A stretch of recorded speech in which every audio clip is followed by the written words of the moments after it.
In the year 1980, on Wednesday the 9th of July at exactly 11:54 p.m., a little girl named Jodi Ann Arias was born in the city of Salinas, California, and completely unbeknownst to her doting parents, was destined to become one of the most infamous people in the United States of America.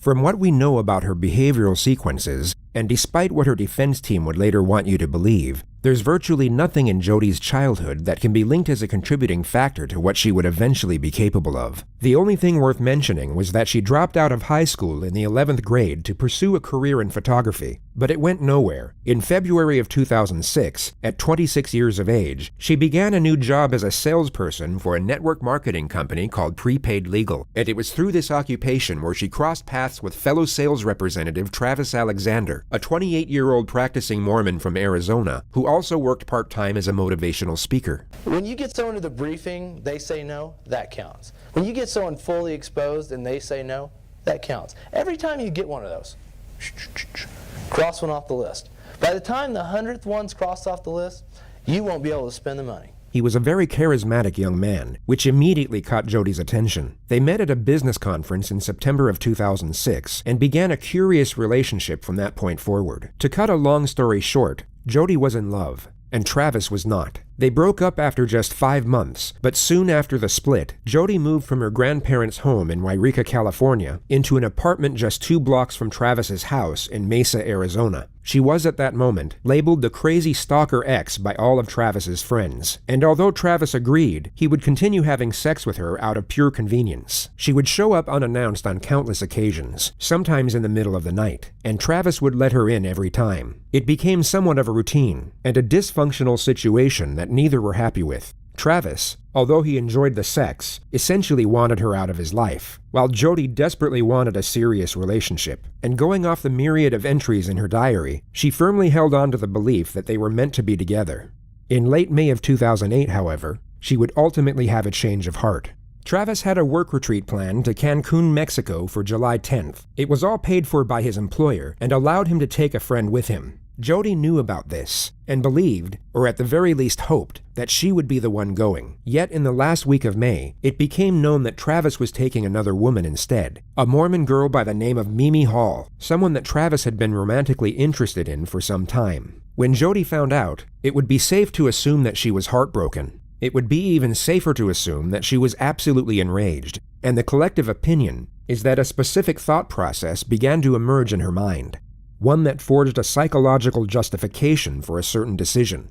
On June 4th, 2008, 6 days before Travis was set to leave for Mexico, Jodi would once more show up unannounced. All we know for sure is that they had sex and took explicit pictures of each other using Travis's new camera. At roughly 5 p.m., Travis would get in the shower and Jodi would begin taking pictures of him using the same camera.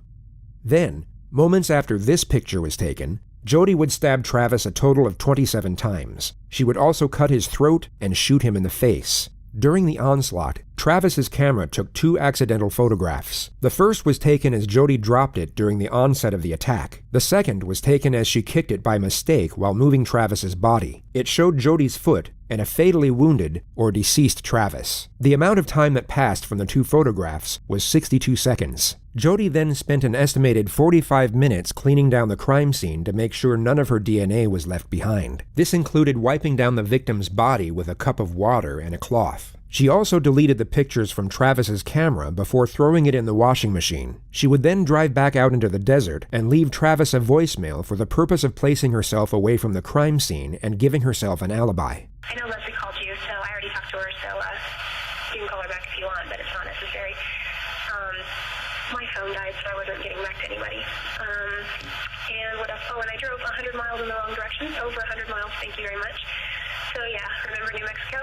It was a lot like that, only you weren't here to prevent me from going into the 3 digits, so fun. Tell you all about that later. Also, we were talking about, when we were talking about your upcoming travels my way, I was looking at the May calendar, so I'm all confused. But Heather and I are going to see Othello on July 1st, and we would love for you to accompany us. Let me know, and I will talk to you soon. Bye.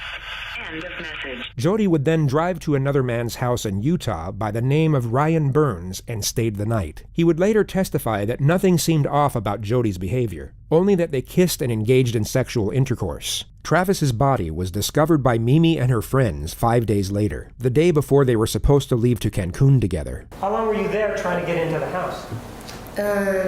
Just, a couple of minutes. I banged on the door, rang the doorbell over and over again. Nobody answered. I was scared that something might be happening to him because I knew that he had a stalker. Travis's friend on the phone suggested that we go in through the garage and look for him in the house. And then as soon as they said that they saw blood, that there's blood everywhere, I stopped looking and said, he's dead. And so immediately I called the police. After the news of Travis's death broke the following day, Jodi called the police and offered to help with the investigation. She was then transferred to the lead detective, Esteban Flores of the Mesa Police Department. The most notable detail of the phone call was that Jodi agreed to provide a sample of her DNA. Over the following month, forensics were able to uncover the deleted photos from Travis's camera, and despite her best efforts, discovered Jodi's DNA all over the crime scene. During this time, oblivious to the evidence that was building against her, Jodi would post multiple pictures of her and Travis on Facebook, alongside emotional messages to Travis himself. She even sent his family flowers and a letter expressing her grief over his death. The Mesa Police Department launched their case against Jodi on July 15th, 41 days after the murder. Detective Flores would be the one to conduct her interrogation. He had spoken with her once over the phone and was present when she was fingerprinted and swabbed for DNA. The Siskiyou County Police arrested Jodi at her grandparents' house at 7:35 a.m. and only said they had a warrant for her arrest without giving further information. She was placed in handcuffs and didn't once ask what she was being arrested for in the 6-minute drive to the local police station. What makes Jodi Arias stand out among the many cases in the realm of true crime is the manner in which she attempts to navigate the system. She seems to believe that if she presents herself in a certain way and adopts a very specific character with very specific traits, it will give her the best chance at evading the consequences of her actions. In her mind, this character is a soft-spoken, sweet-natured, God-fearing individual. Yet to everyone else, is quite possibly the most universally annoying person to ever abide in the history of existence.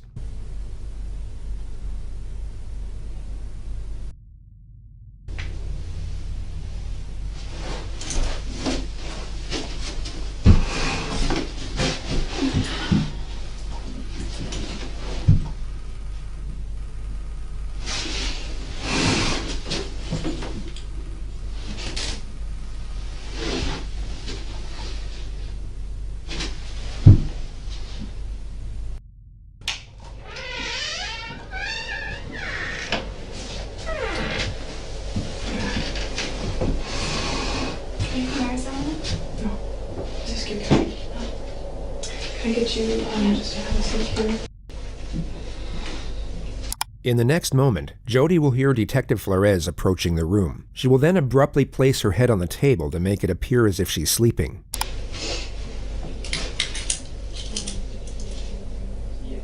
She will now notice the detective has instead walked past the room and then revert back to her regular sitting position.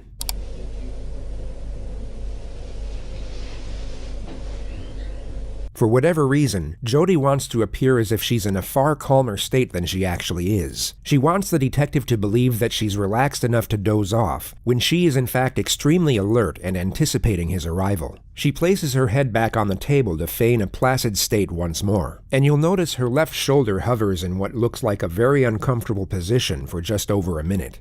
She then hears the external door open, at which point she takes a deep breath and then fully rests onto the table.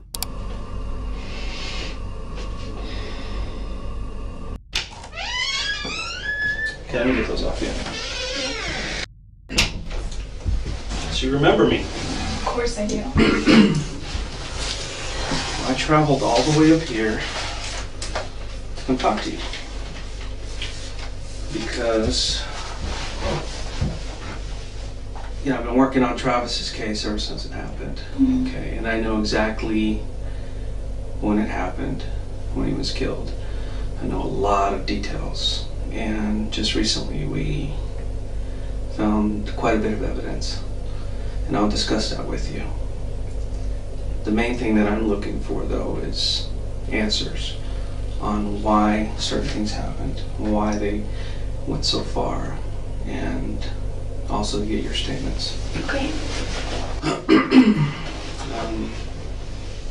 She's been brought to a police station in handcuffs and now just told her arrest is concerning the death of her ex-lover. An innocent person sitting in her position would want immediate clarification as to what exactly is going on. Jodi doesn't inquire further, just gently accepts to cooperate after being given a very vague, yet highly accusive clarification of the situation. A lot of details on this case that haven't been released to the public, and not even to Travis's family. And those details are known only by us and the person who did it. Okay, and that's one of the reasons I'm here, is because I believe that you know some of these details. Okay. And I think you can help us. I would love to help you in any way that I can. Okay. Because we're here at the police department, the sheriff's department here in, was it Siskiyou County? Siskiyou. That's what it's called, okay. And you're considered under arrest or detained. You're not free to go. And I'm a police officer. I have to read you your rights, okay? I'm sure you've heard them on TV. You know, I have to read them off this little card here, but they're pretty much the same. And I'll explain them to you as we go, okay? And, you know, if there's a question that you don't want to answer, you don't feel comfortable, you can say no, you know, or, you know, you can elaborate as much as you want. It's completely up to you. It's at your speed. Mm. I don't want to pressure you. Is this recorded at all, or should we? Yeah, I don't know if there's a recording or something. I don't know if these are voice recorders. I noticed them. If they have video, or if they have audio, or batteries, or what. I don't think they're on. Hindsight allows us to recognize this is simply an attempt to appear innocent. She seems to think that if she appears confident enough to recommend the use of an outdated voice recorder, that it will seem as though she has nothing to hide in the eyes of the detective. But it's just bizarre. If the detective wasn't already certain of Jodi's guilt, he would most certainly become suspicious at this moment. Sorry, I'm really cold. It's okay. You still heat still? Yeah, I haven't touched those or anything, but Oh, okay.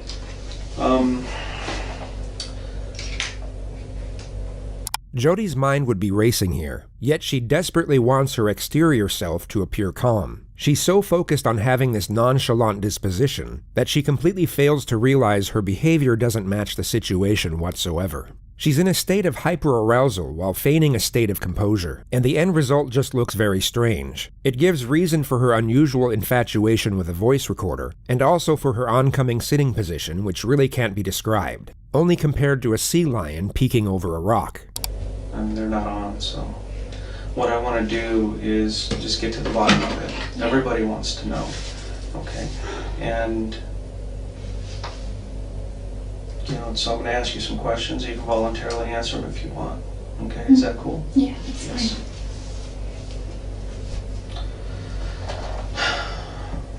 There was some question about you being. Well, let's start with this. What have you been up to since Travis's death? What have you been doing? Well, I've been working. Mm-hmm. I haven't been really working in prepaid legal. There's not a whole lot here in this marketplace, which is... It's kind of small here. It's small here, and really that could be seen as an opportunity rather than a hindrance, because that just means the market is untapped in a large way. So I could have, if I wanted to, but I'm kind of like a deer in the headlights when it comes to prepaid legal. And I just have a fear of just approaching people. Mm-hmm. You'll come to notice that Jodi will go off on these unrelated tangents anytime she has the slightest chance to do so. It's a recurring theme in interrogations for when the suspect is facing serious charges. And the common theory is that it's an attempt at gaining a momentary escape from what is likely the most terrifying moment of their life. Going into detail about topics completely unrelated to the situation at hand essentially delays the onset of their new reality. Forensic psychology views this as a form of denial. The detective subtly nudges her away from the theme of network marketing and onto the topic of Travis. She starts off with a Facebook post she made in his memory. I realized looking back on it that it kind of sounded immature. It's more of like my dear Travis kind of letter. And so I took it down because... More personal? Yeah, some of it was detailed, a little bit more personal. Not too personal, nothing inappropriate. Just, I just felt funny. I think because I'm a photographer, I tend to communicate more through pictures, so I posted a ton of pictures that I had of him, and I have a ton more that I just can't access right now.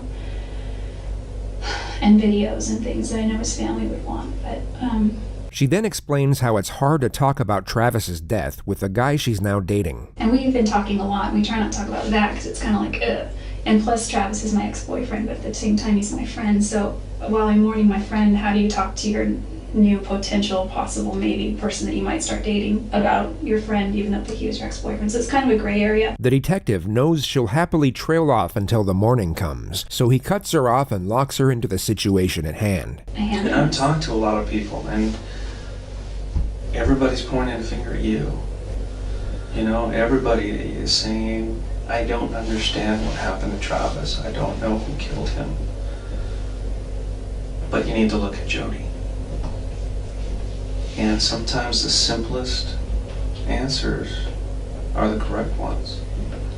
One of the most fascinating parts of this interrogation is how long the detective allows Jodi to cling on to hope. For the first 45 minutes, she will be terrified, yet still believe there's a chance she will be going home at the end of it. The detective will hint at her suspicions and culpability in a gradual manner, yet not directly accuse her until a much later stage. Dangling the idea of hope above someone's head while simultaneously hinting at the grim future that awaits them would perhaps be considered cruel in most other circumstances. Yet on this occasion, it is tolerated for a tactical purpose, which is to allow for as much divulgence from the suspect as possible. Her fear will cause her to panic, not enough to the point where she completely locks up, but just enough so that she continuously tries to claw at her own salvation, and in the process will divulge information that will be extremely damaging to her defense later on. And that's one of the reasons I started looking at you a little bit closer. And over the last month or so, I've gotten into Travis's life, talked to all his friends, his family. I got a really good understanding of who he is now. And I got a very good understanding of your relationship with him. Obviously you weren't boyfriend and girlfriend anymore, but you were still having a sexual relationship, which, does his family know about that? Just curious. No, his family doesn't know anything. Yeah. I'm interested in protecting how he's remembered as well. And just for the purpose of integrated context, at Jodi's trial, she would label Travis a sexual deviant, a domestic abuser, and a pedophile. He truly had feelings for you.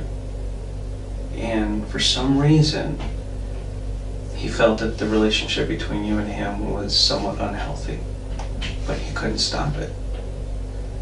And I assume that's probably maybe the same way you felt about him, or maybe you didn't understand why he didn't believe it was healthy. No, I didn't think it was healthy either, spiritually at least, and probably emotionally, but mostly spiritually. And I think that kind of, once you have something that's not healthy spiritually, it filters through all aspects of your life. Her dialogue alters from spirituality to her work history and then to her finances before moving on to her family. Bear in mind she wasn't asked about any of this. Financially, I wasn't doing well. I missed my family. I moved away shortly after high school, and I come back to visit, but I realized over the years I'd missed out on a lot of things. My little brother and sister missed out on just their karate or their baseball or cheerleading or... The detective nudges her back to the subject of Travis once more. He asks if the sexual element combined with his religion was the reason the relationship didn't work. Jodi then takes it upon herself to recount her sex life history and simultaneously preach about her own devotion to the Bible. I've had a couple of serious relationships before where I was intimate with a few people, and it's kind of silly, but I used to always joke that regardless of what the Bible says, and yes, I'm Christian, I just live my life by the 10 Commandments, and those are my rules. You know, thou shalt not this or that, but it doesn't say thou shalt not fornicate. So I just used to joke about that. We did pray about it. I remember we knelt by his bed once, and surprisingly, he suggested it. Normally, I would suggest that we pray before we go on a trip or before we eat if we're alone. That was kind of unusual for him, huh? Yeah, because he was very resistant to prayer. He's like, so I'd say, will you say a prayer? He's like, why don't you say a prayer? Why don't you say a prayer? Why don't you say a prayer? So we'd go back and forth. Jodi, will you say a prayer? And I said, sure. And Travis was like, The detective endures as much prayer talk as humanly possible before shifting the topic once more. He was at a point in his life where he wanted to really start settling down. He felt like he needed to kind of grow up, become a husband, become a father. Did you guys ever discuss possibly getting married or anything? When we were dating, we did. Okay. Once we broke up, he brought it up. He actually proposed to me a lot of times, but he wasn't serious. Let's move to after the breakup. Oh, okay. What kept you in Mesa at that point? I actually moved to Mesa a few weeks after we broke up. Really? Mm-hmm. I mean, there was a time period he really wasn't seeing anybody, and then Mimi came into the picture. What did you think about her? And I didn't know a lot about her. She seems like a really nice girl. He showed me her picture on Facebook. I don't think she had a lot of pictures on there. He said that he's not sure why, but he's pretty sure that she could be it. And I was happy for him. I didn't find out about Lisa. This conversation you had face-to-face with him? Yeah, or? yeah, it was in his room. And he had his laptop, just on his bed. Jodi is desperately trying to make it appear as though her and Travis were on good terms. But this is just overkill. Jodi was labeled the crazy stalker ex by all of Travis's friends, and even Travis himself. The idea that he would show and then discuss any potential future romances with Jodi is ridiculous. And I truly believe he does love her still. Oh, he does. Travis had he's what you call a player. You know what that means? Yeah. He kind of pulls girls in. Anybody, though. He was reluctant to make a commitment, first off. And truly, he didn't think that you were marriage material. And I don't know why not. I mean, I see you.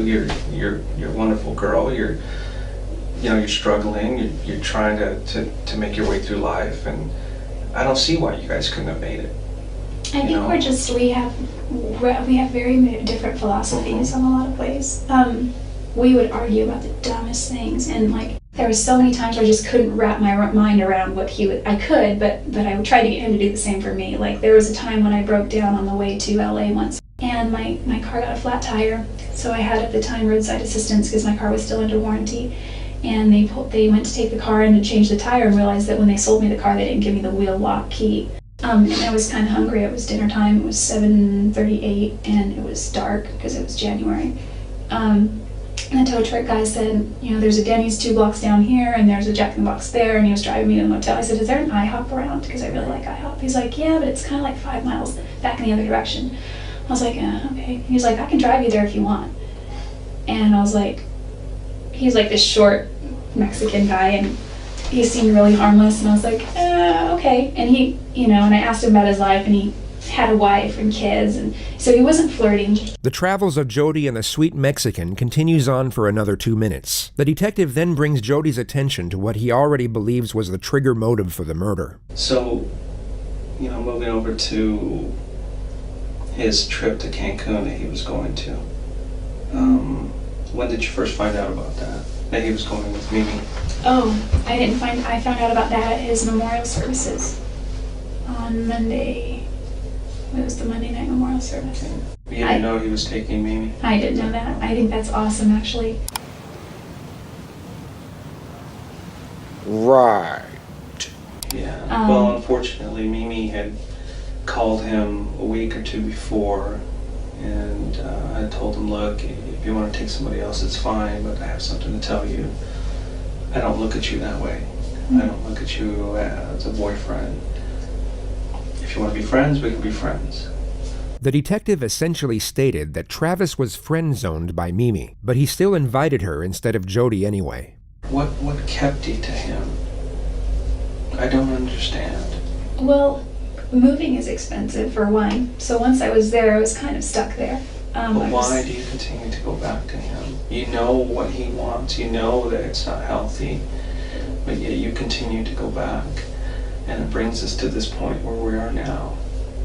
Part of my perspective now has to do with the fact that I'm going through a repentance process that I've worked out with, with my bishop.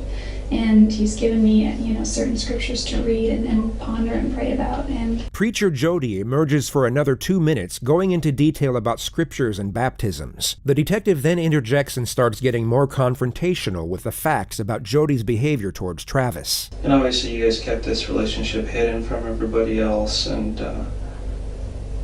because nobody really knew about it. well, There were some people who I talked to and said, yeah, they continued to have a relationship even after they broke up. And there are others who were saying that you had become obsessive with him to the point to where you would go into his house when he wasn't there or when you weren't invited, and he would talk to people saying, she just kind of showed up, and I don't want to tell her to leave, but I don't want her here. oh, must have been early on, Yeah. because there were a couple times when we established a rule early on, just don't come over unless, he said, you can come over anytime, but I need to know first. The detective then starts ramping up the pressure and brings Jodi's alibi and road trip into the discussion. Was it the week of the first week of June?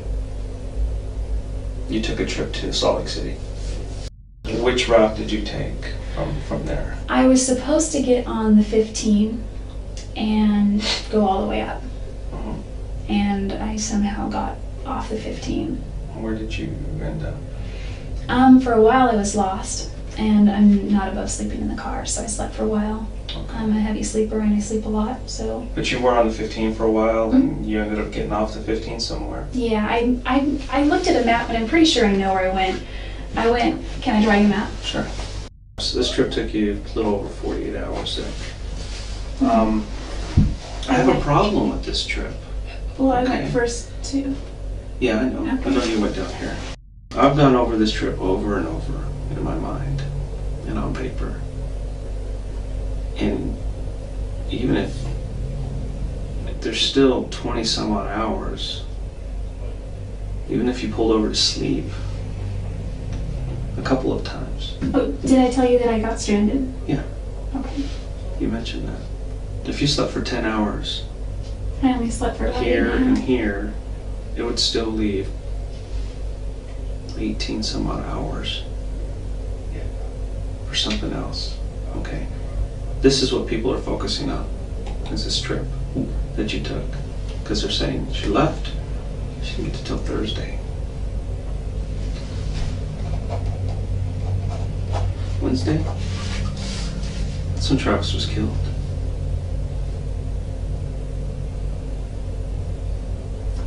I did not go near his house. Aren't there? I pulled your cell records. Your cell phone was turned off between here and here. Well, I didn't turn it off physically, but it died. And then magically I got you it. found your charger here. It was packed under the seat of the passenger side, and it was when I was. When you were lost, you couldn't have maybe pulled over and found it, or Well, I did finally start looking when I was stranded. I wouldn't have pulled over when I was lost. Detective Flores explains to Jodi multiple times over how the trip doesn't make any sense whatsoever, and whether it's feigned naivety or that she literally doesn't understand the concept of time and distance, she pretends to be confused by the allegation rather than actually confront it. This goes on for 3 minutes before the detective confronts Jodi with the evidence of the photographs on Travis's camera. But I don't think you're being completely honest with me about that trip. I honestly got lost. It's bad timing. Were you at Travis's house on Wednesday? Absolutely not. I was nowhere near Mesa. I was nowhere near No. Phoenix.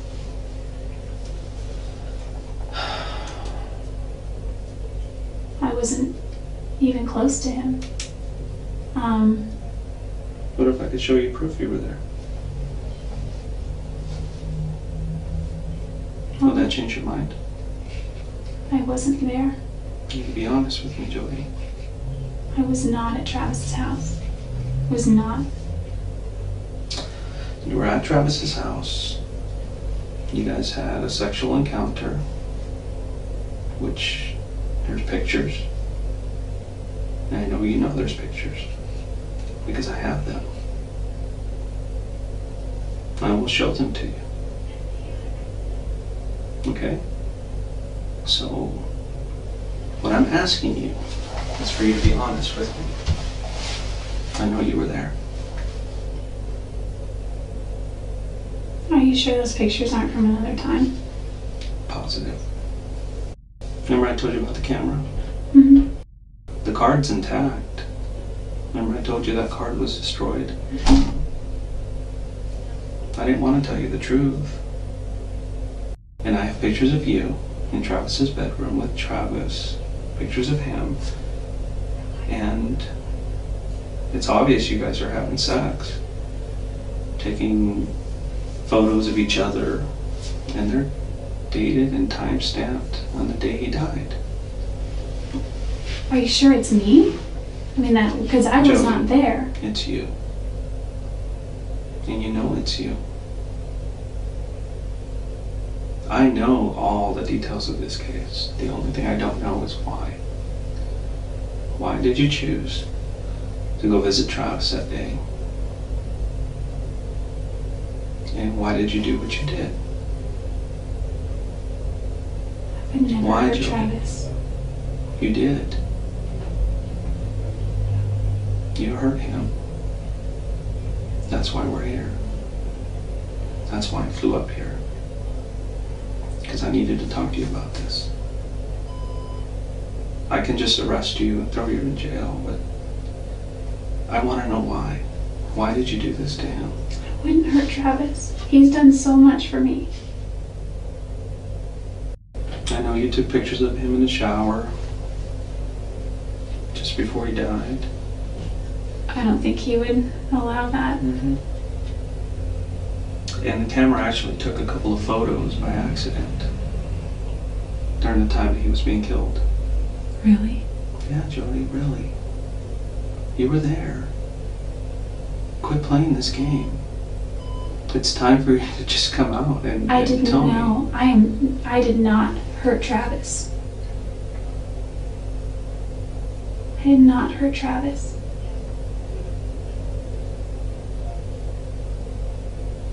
I wouldn't do that to him. The detective then goes on to explain the DNA evidence collected at the crime scene, which includes Jodi's blood mixed with Travis's blood, Jodi's hair, and Jodi's bloody palm print. You either had blood on your hand and you touched the wall, or there was blood on the wall and you touched the blood. Could my palm print have already been there and then blood touched it? Jodi. Jodi, this is over. This is absolutely over. You need to tell me the truth. Listen, the truth is I did not hurt Travis. If you want, I can show you some pictures of him. Do you want to see pictures of him? Part of me does and part of me doesn't. Why? Because you don't want to remember? No, I just, Jodi. there's a morbid curiosity. Jodi, I wanted to know how he died. we can keep playing these games over and over again. I'm not going to believe you. Listen, It's over. could it have been my blood from before? Your image is not important right now.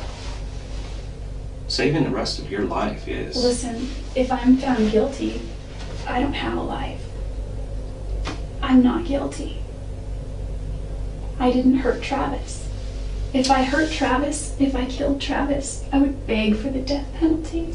It just seems so impossible. I'd want to see it. I'd want to know. I mean, I'm not a murderer, but I guess if I were to do that, I would wear gloves or, something. Okay, let's say for a second that I did. And I say, I did it. Mhm. I mean, The motive is there. The jealousy issue. but I wouldn't even say it was jealous. I mean, there may have been some jealousy there, but Then what is I think it? if What anyone- caused this? I think if, if anyone, maybe Travis was jealous, but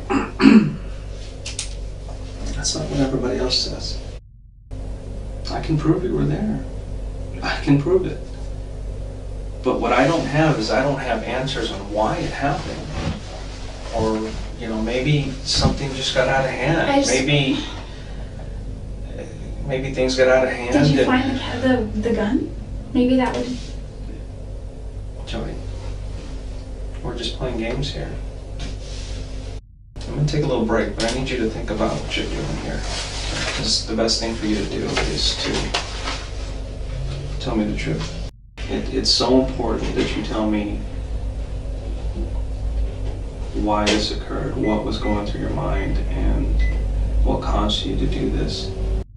I'll let you think about that.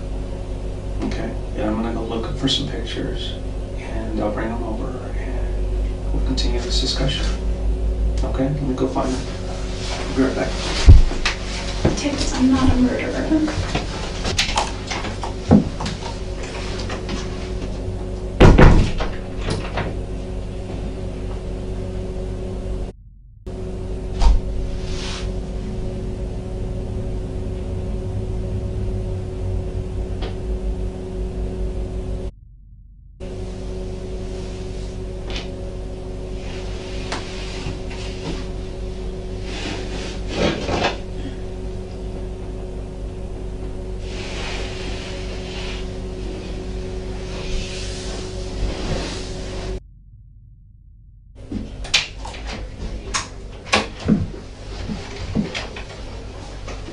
What kind of gun is that? Just curious. It's a Glock. I just bought a gun. Did you? You probably found it by now. Probably. I was taking it somewhere. These are just a few photos. And I want to be careful not showing you certain photos Please because don't some of show me. them are very bad. If Travis were here today, he would tell you that it wasn't me. No. My job is to speak for Travis right now. And everything Travis is telling me is that Jodi did this to me.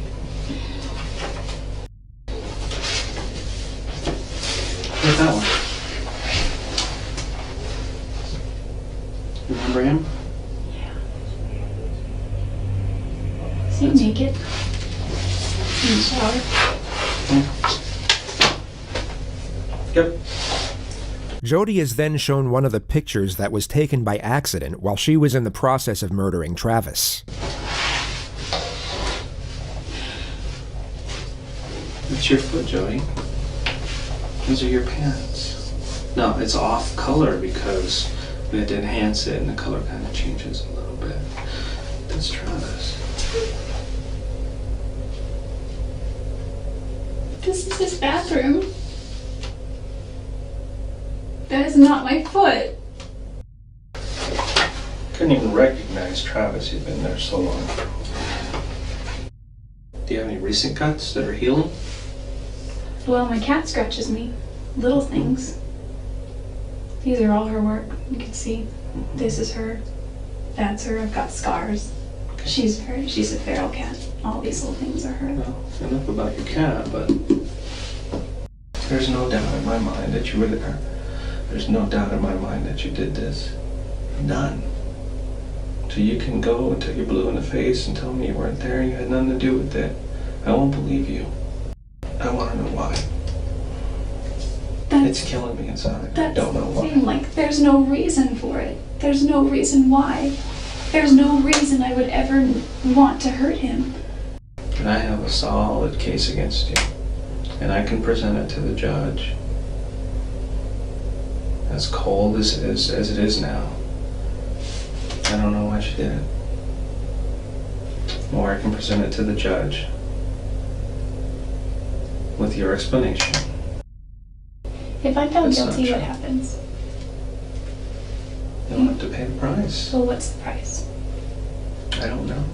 Don't you know what the sentences are? The sentences that are carried for something. It depends on your situation, how old you are, depends on the type of crime.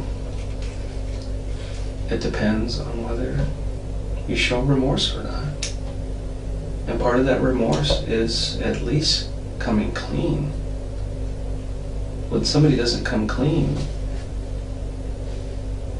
I don't see any remorse. I know you're afraid, but you're already going through it right now. There's no backing up. There's no backing up to yesterday. There's no backing up to that day. It's already happened. And unfortunately, you're gonna have to face the consequences. If I did that, I'd be fully ready to face the consequences.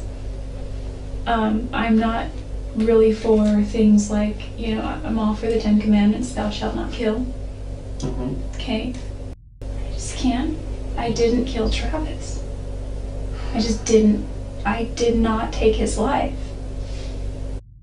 You need to come out and tell me why this happened. I will not accept any other excuses. I will just move on with my investigation, with my final report, submitting all the conclusions and all the evidence. And we can just let a judge and a jury decide. We can leave it in the hands of a What about a lie jury. detector test? We can do that, that's fine. Would that help me at all? I mean, you can't use them in court, but Well, then there's no point in taking it. I took a knife to him and couldn't stop. You couldn't stop. And before you knew it, it was all over. And then you panicked. And then I've never been that angry at him. Not enough for that. I've been so far angrier at other people, at other ex-boyfriends. Then tell me who could have done this? Who did this? I don't know, but if I go to trial for this, and if I'm convicted for this, whoever did this is going to be sitting very pretty somewhere. Glad that it wasn't them. And it's my job to make sure that an innocent person does not go to jail. But I don't see an innocent person sitting in front of me. Travis has done a lot for me, and I wouldn't hurt him. He introduced the gospel to me. Why is everybody saying that you are capable of hurting him? Everybody says it.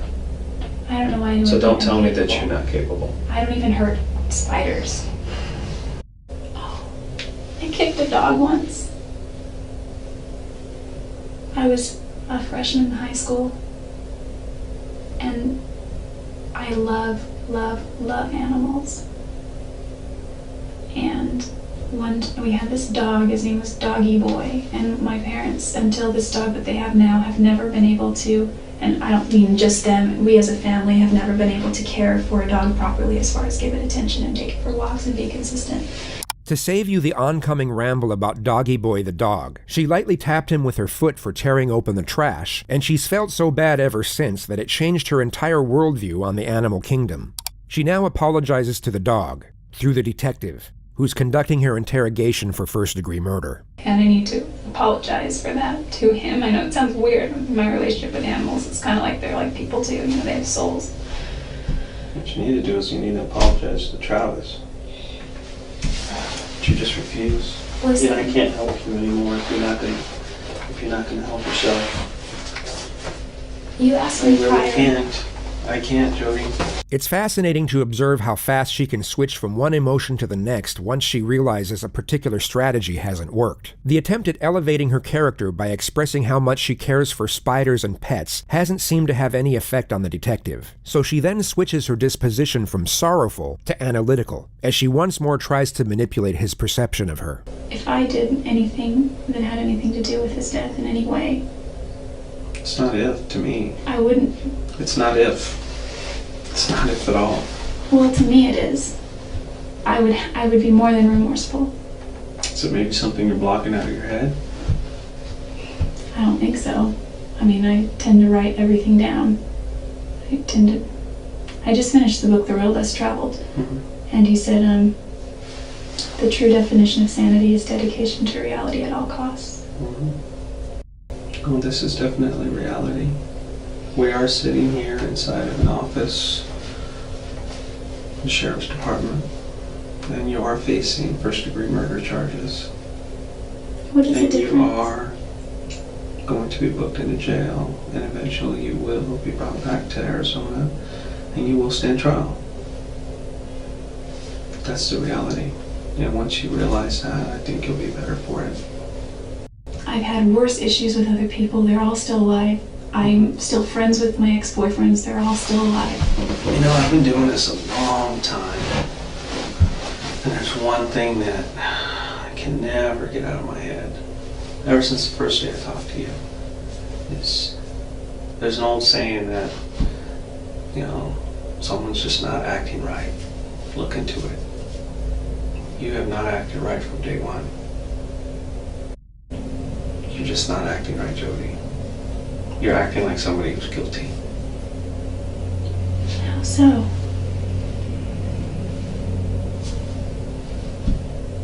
You tell me. I know because I've been doing it a long time. It's taken not me a that I long don't- time to figure it out. But within the first 30 seconds to a minute of a conversation, I know when somebody's acting right. There's a certain way people act. How did I act Okay, that would it's not make you like- think? It's not like TV. It's not anything like that. It's not what you see in the movies. Is it because I'm not crying? No. It's not because of that. What is it? I mean, I'm not going to change how I act. No, so obviously it's you can't not- change the way you're No, acting. I mean, I am who I am. Okay, you're sincere in the way you're acting, but Well, how is you're just not telling the truth. How is it different? Well, it's not really something you need to focus on anymore. After Jodi failed her attempts to extract inside knowledge on the best way to behave in order to appear innocent, she then attempts to explain why she hasn't been able to appear innocent. It's not that I'm not remorseful that he died. The reason I hesitate is because maybe this is something that's wrong with me psychologically, is I think of the butterfly effect. And it's like, you could say that the guy pumping gas down at the gas station could have potentially, because you see all these movies, these funky movies where it's like this affected this, which affected this, which affected this, Well, if he had never done this. I know if you had never met him, you'd probably still be alive. That's true. Yeah, but that's because you killed him. No, I just can't admit to something that I didn't do. If it would help my case and give me an easier sentence, I know that people plead guilty for those things. No, and I don't want you to do that. That is the absolute last thing I want. I wish that I had answers. I'm sorry. There's just no reason. There's just no reason. There's no good reason why this happened. There's never a good reason why somebody dies like this. This seems to be the moment Jodi fully confronts the reality of her situation. The anguish she has over her own fate will become visible, yet she will now disguise this anguish as grief over Travis's death. She does this by posing a question. How many times was Travis stabbed? More than I want to remember.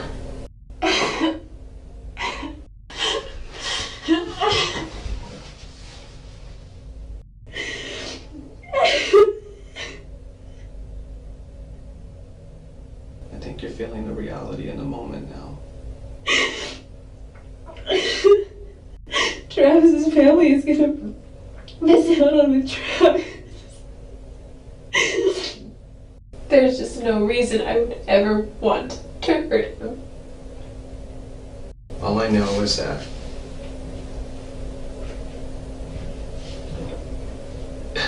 I need a story or else it's just cold. It's so cold. But without the truth, I can't paint another picture. And it's going to be up to the prosecutor to paint that picture. And if you want that prosecutor, and I've met him, and you don't want him painting that picture. I have to maintain my innocence. I can't admit to doing something that I haven't done. There's just no Well, I reason. have more work to do. Can you give me a rundown of what's going to happen from here when you leave? Yeah, you're, Like, just today, for example. well, you'll probably be taken across the street to the county jail. You'll be processed through there. This is a really trivial question, and it's gonna reveal how shallow I am. But before they book me, can I clean myself up a little bit? You're gonna be taken the way you are. I can't give you anything else. Do I have to go in handcuffs everywhere? Mhm. That's just procedure. Whether you wrote a bad check or you're facing murder charges, you're gonna go in handcuffs.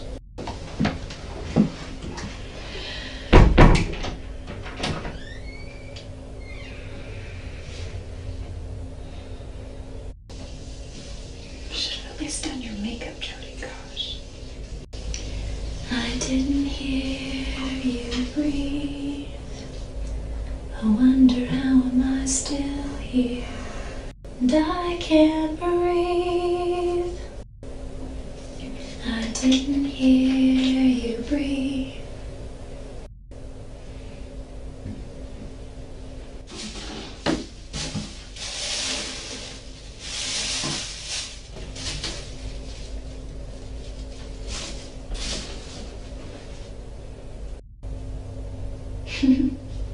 Goodness.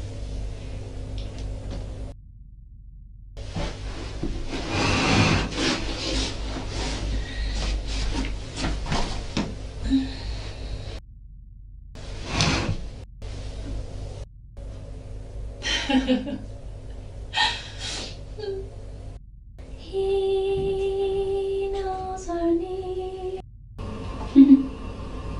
Still beat me.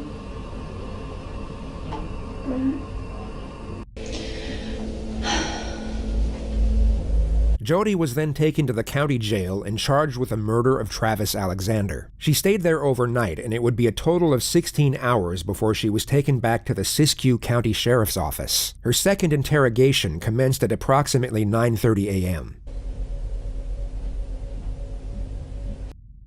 Just remember in the winter.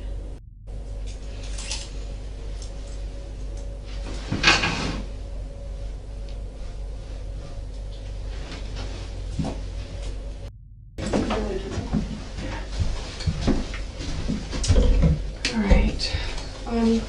If you want to go ahead and stand up for me. As I take these cuffs off, just go ahead and put your hands down at the waist, okay?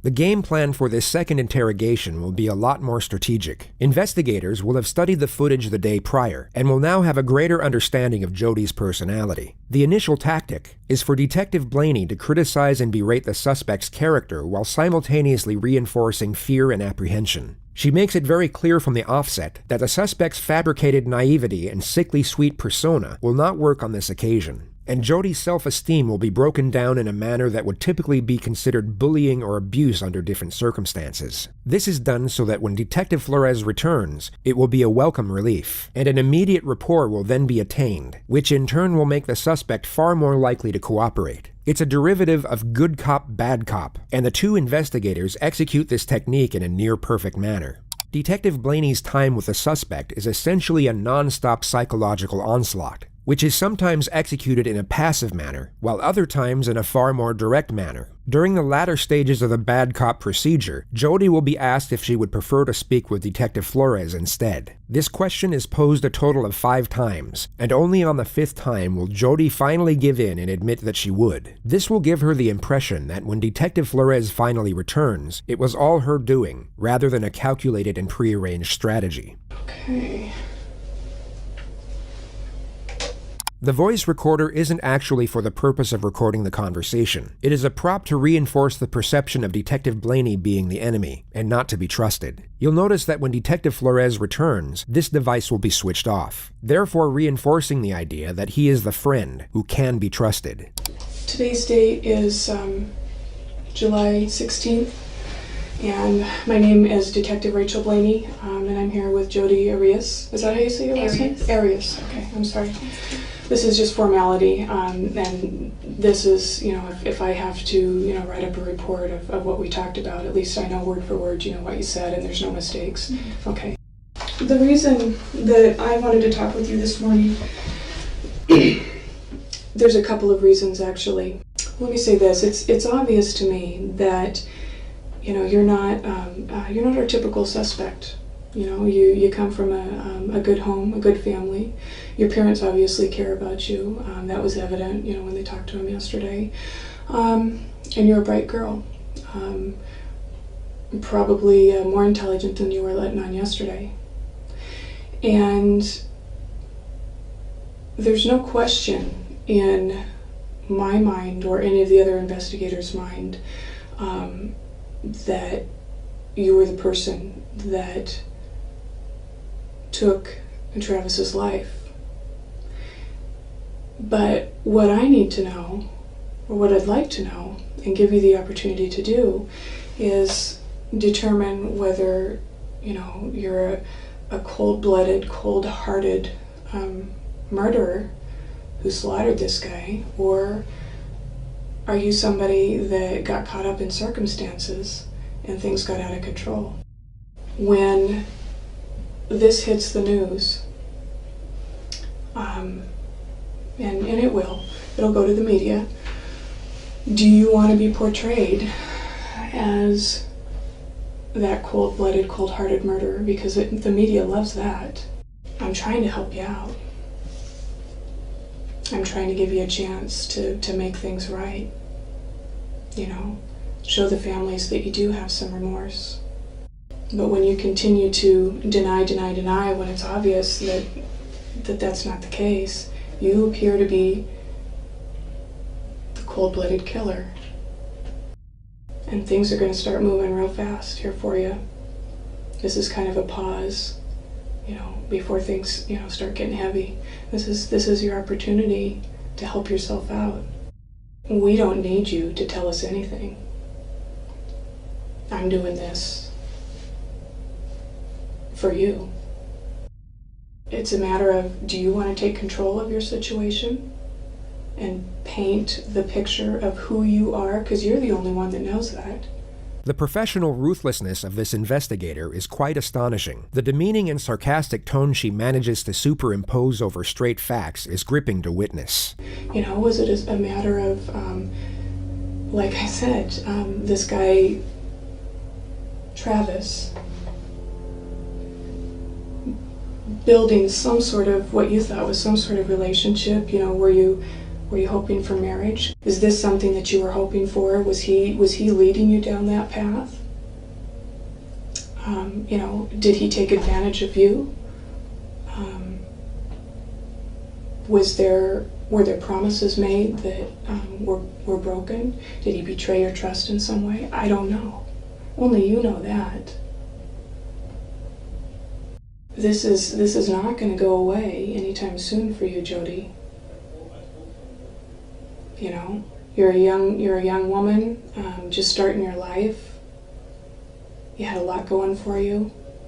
You should be fighting for yourself right now. And you let this eat at you, and it's going to destroy you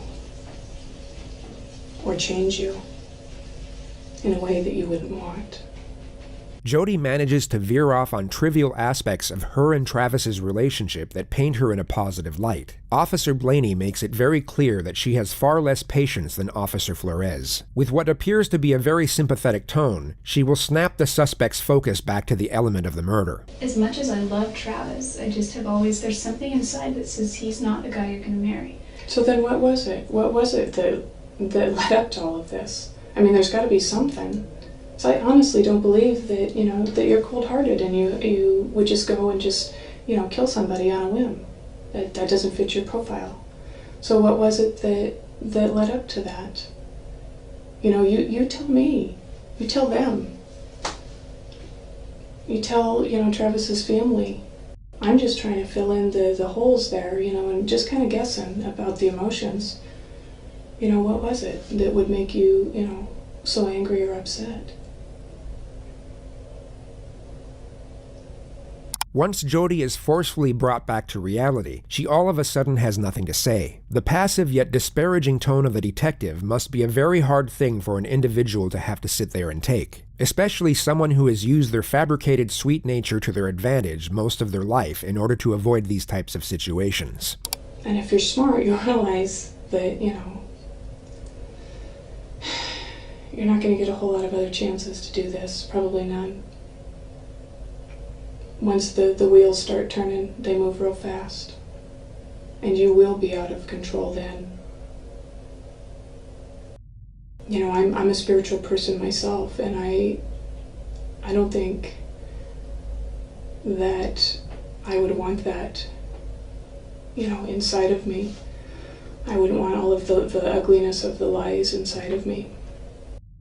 Take a minute just to think about what I said.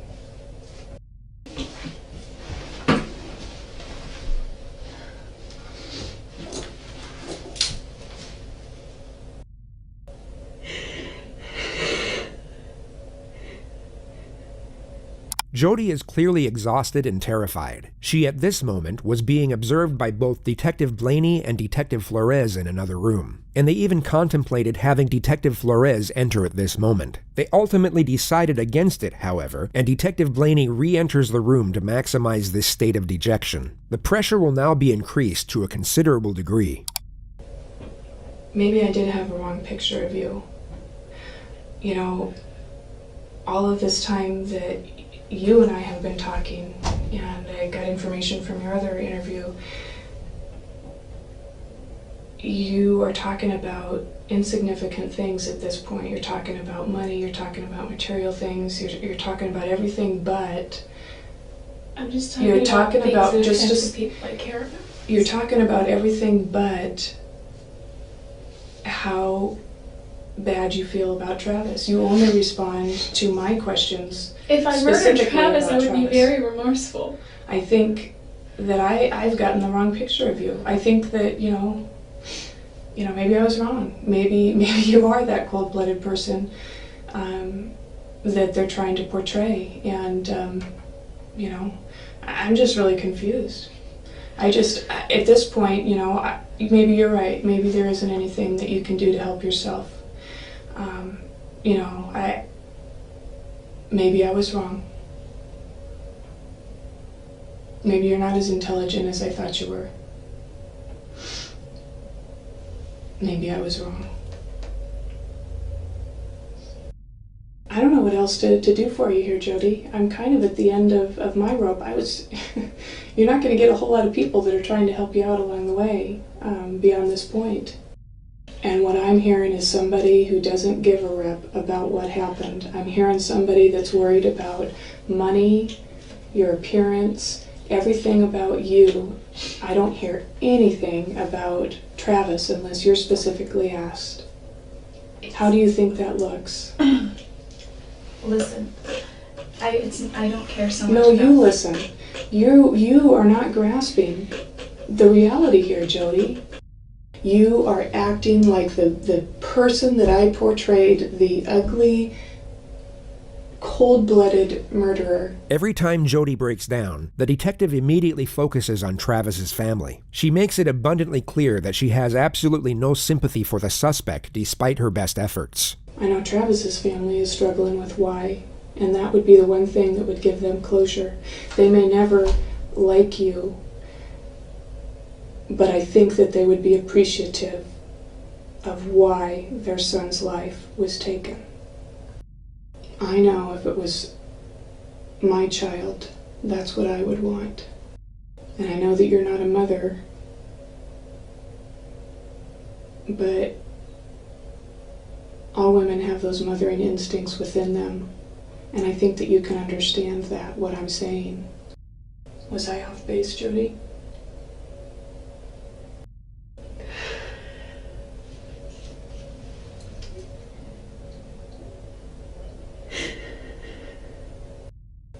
Be clear so I can hear you. Sure. I understand that you're a very private person. Everybody has said that, and that's glaringly apparent. But all your business is going to be out in the open right now, so there's really nothing to hide from anymore. You know what I mean? Do you think at this point that your pride matters more than Travis's family's grief? This is your chance to make at least something right. Even if it's on a small scale, it's a big deal to his folks. This is your opportunity to make right on some of your selfishness. I wasn't angry at Travis. Everyone keeps saying whoever did this was so angry. Then what were you?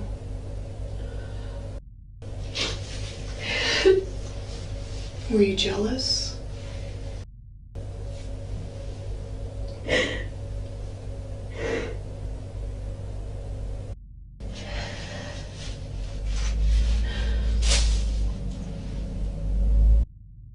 Was he expecting you to come over that day?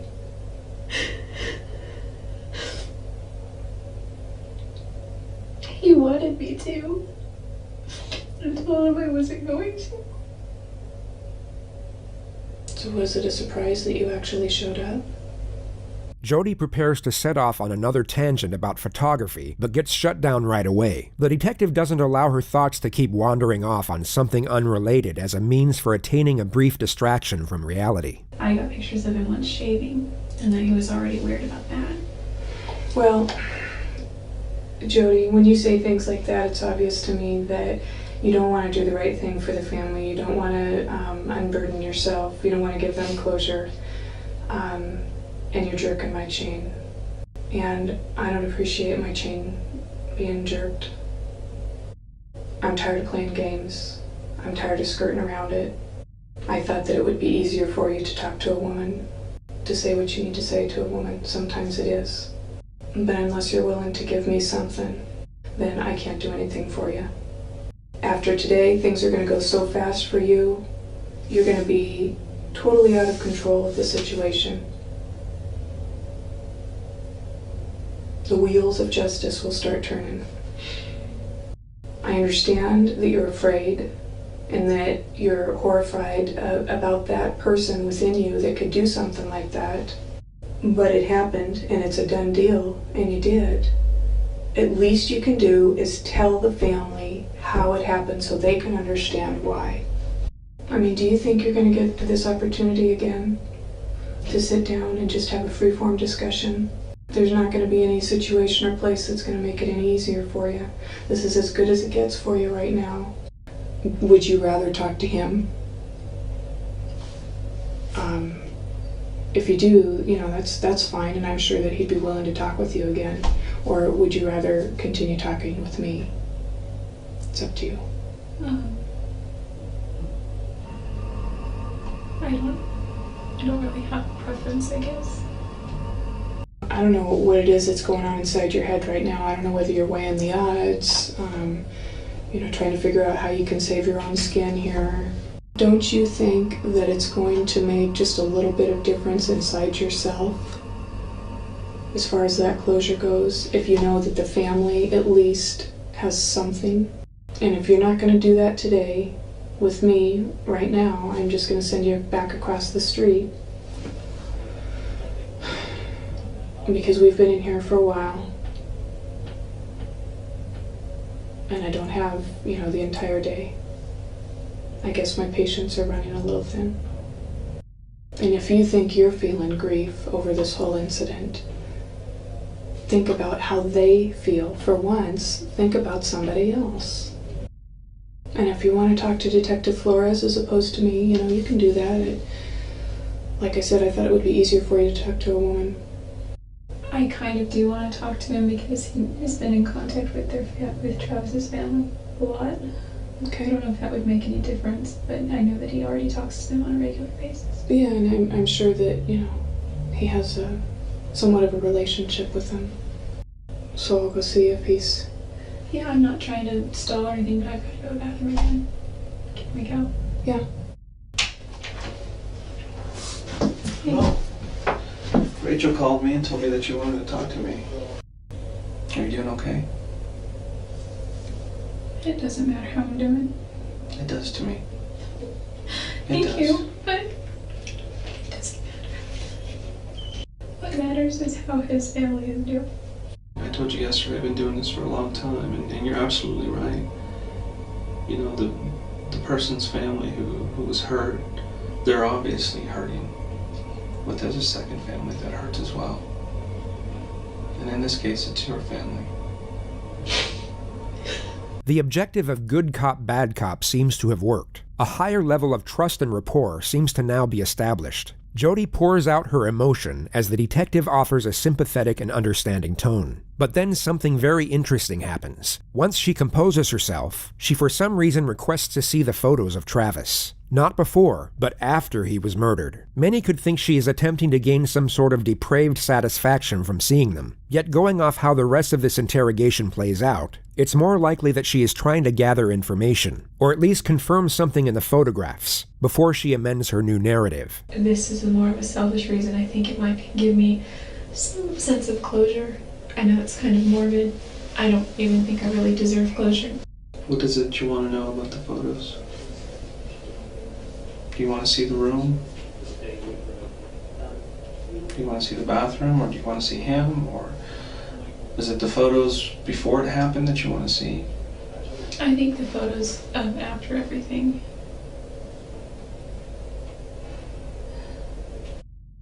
I won't show you those. Is there any that you can? No. I can't do that. We had a difficult time identifying who he was by the time we got there. And he wasn't the same person. So that's why I don't want to show you photos. The detective attempts to get the dialogue flowing in a subtle manner, yet he's given the silent treatment anytime he poses an incriminating question. Jodi knows exactly what she can and can't say with respect to her own preservation. Her internal self is far more calculated than the naive exterior she continuously portrays. So why were you there that day? Please tell me. Did you just miss him? Should I be looking for somebody else?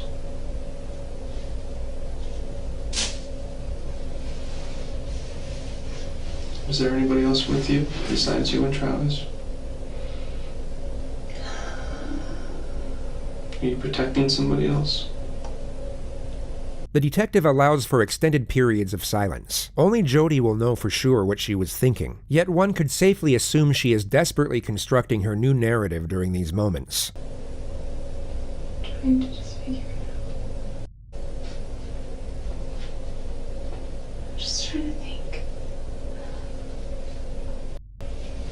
What happened to me today and from here on out if I just told you every single detail that I know? And I gave you a confession? Nothing else changes. It just speeds up the process.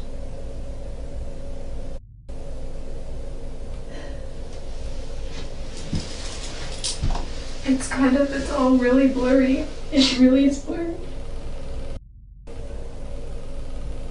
It's all a blur. Can I please see those photos? Why did you throw the camera in the washing machine? We found blood in the downstairs bathroom where somebody had tried to wash their hands. There's blood on the outside of the washing machine.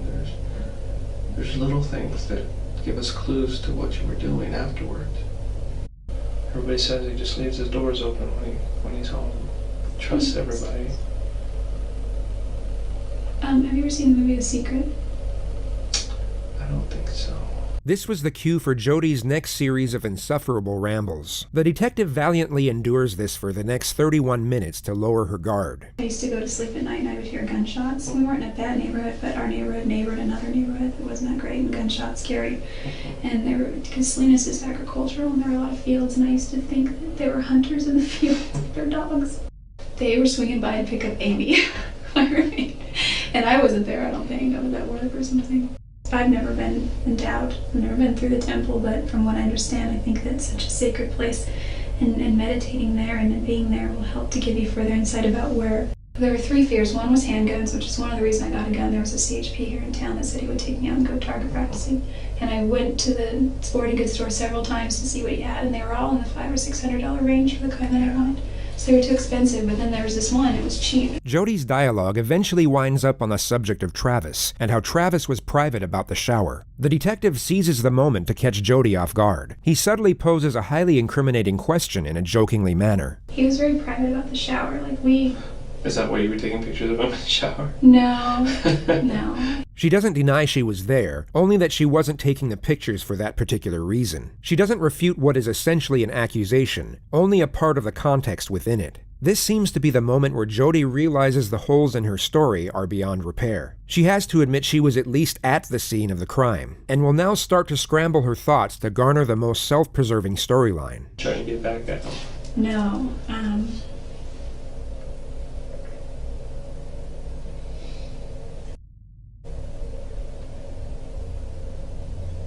What went wrong? Did he say something to you?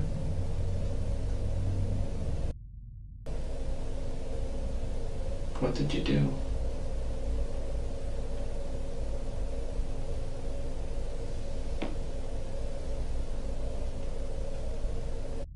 Did you plan on doing that the whole time? I don't believe you planned it. Jodi, please. I can't. Why not? Did someone catch you there? Someone not expecting you to be there?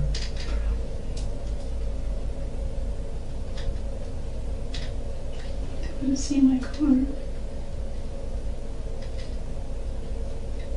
Then who was it?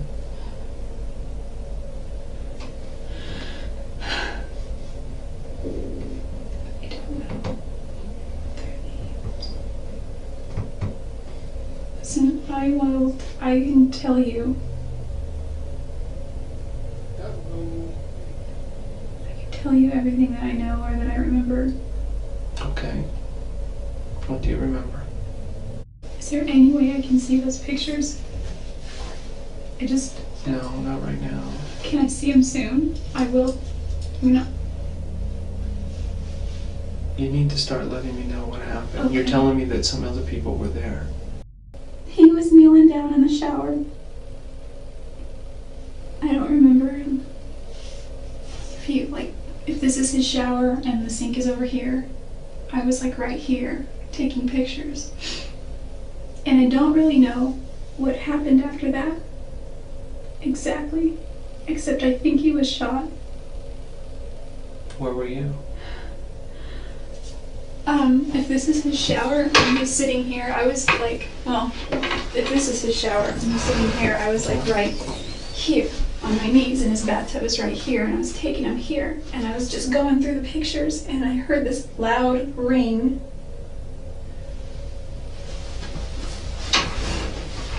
And I don't really remember except Travis was screaming. I think I got knocked out, but I don't think I was out long. And there were two people there, and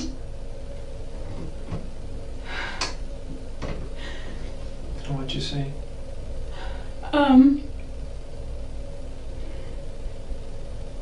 I remember putting my hand on his back because he was on all four of his knees.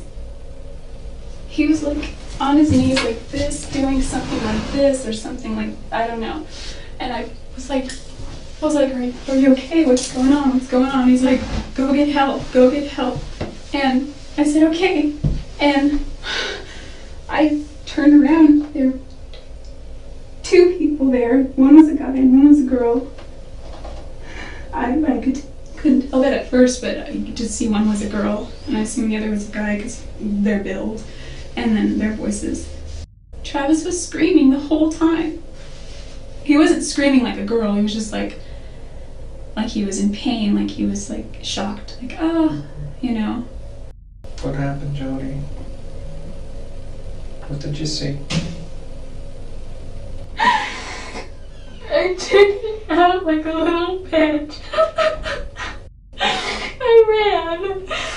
He was still conscious and still alive, and But you just left them there. no, I ran into the closet and he stopped me and He didn't touch me, he was just held the gun to my head and he was like, you don't go anywhere. And he told the other girl to finish it. I didn't see. He told me to stay there and not to move. And where was that, in the closet? No, it was, She describes that the male stopped her from leaving, and then goes into detail about how her phone wasn't charged and how she forgot her phone charger. She then describes how she valiantly tried to save Travis from the female attacker. She was over him, and I just rushed her and I pushed her. In the next moment, she will state that the assailant comes back when she never went anywhere to begin with. I got Travis, and he wasn't, like, standing up, really. He wasn't really doing much, I was trying to get him, and she came back. I got him kind of far, like right here. She came back. He was starting to just get weaker and weaker. And this guy came back in. And she said that they needed to do me too because it was there. And he's like, no, that's not why we're here. From what you're telling me, she was the aggressive one and he was the more passive. Yeah, I mean, there was definitely aggression as far as, I mean, I don't know what you define aggression by, but like there was definitely a sternness. So it seemed like they knew him, obviously. Yeah, but he didn't seem to know them. I mean, he was a little out of it, plus they had masks on anyway, but he didn't express any kind of recognition. I couldn't talk. The detective takes her back to the moment she tried to save Travis from the female attacker. So I wasn't sure, I just knew I had to hold on to her hands because she had a knife. What hand did she have it in? She had it in this hand, but well, her right, I guess. So. Right.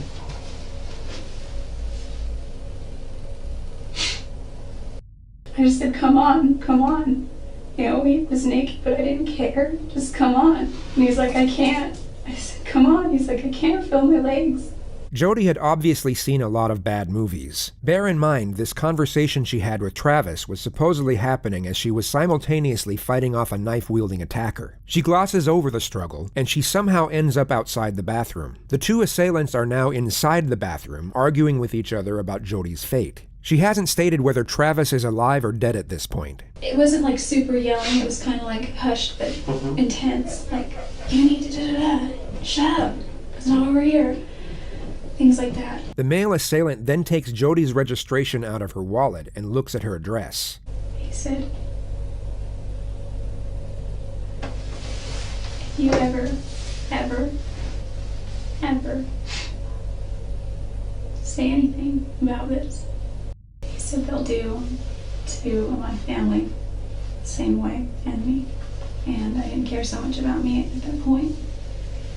He said, you need to leave, and don't you call anybody, and don't you say anything.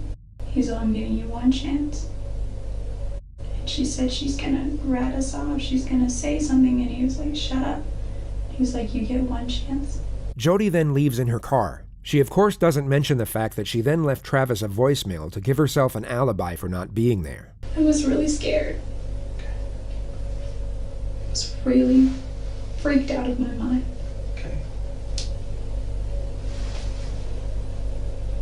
I don't believe you. I came in here hoping that you would tell me the truth. And this is not the truth, Jodi. This is all I know. Does not make any sense. I feel responsible because I feel that I could have done more. I feel that I should have gotten help. I feel that I should have been stronger. You feel responsible because you did this. I did not Jodi, kill you Travis. did. You did. And there's nothing you can say that'll change my mind at this point. This is an elaborate story which does not make any sense. I've done this for a long time. And this is the most far-fetched story I've ever heard. And it's not going to help you. Is that how you want to leave this? I just don't want my family to get hurt. There is a reason why you did this, and you just refused to tell me why. Maybe because you are cold and calculated. There's no reason somebody else would come in and do this to him. There's no motive whatsoever. We haven't found any. What is my motive?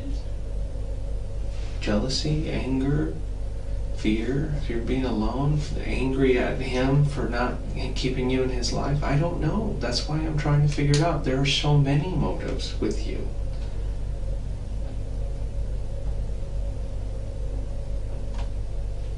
Too many.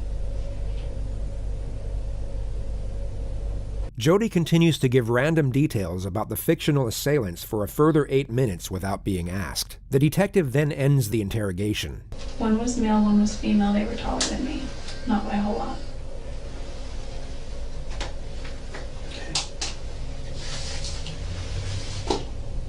Are you ready to go back? Yeah, I guess I'd still like to say something to his family, but I don't think I have anything that could bring them comfort.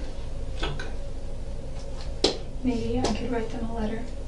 Even as the detective is leaving the room, Jodi attempts to add further credibility to the new narrative and gives more details of the two attackers. I could give you the So best many description. inconsistencies that I don't even want to deal with right now. Okay, I just don't want my family to get hurt. Okay. They won't get hurt. You're hurting them right now by not telling me the truth. That's what you're doing. Okay?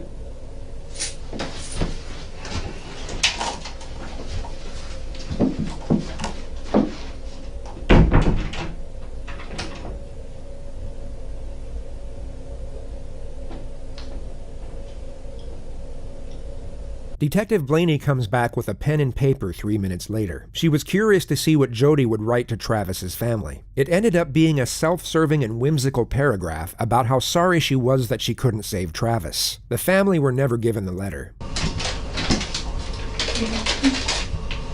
Jodi completely dissects and carefully examines the ham and cheese sandwich before she eats any of it, and as you've probably guessed by now, continues to behave in a rather unusual manner.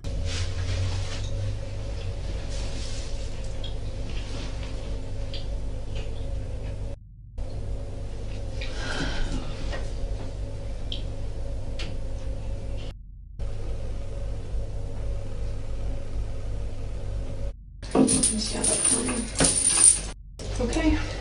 You ready to go? I think so. I guess that's really all I needed. Sorry. Don't roll the tape yet.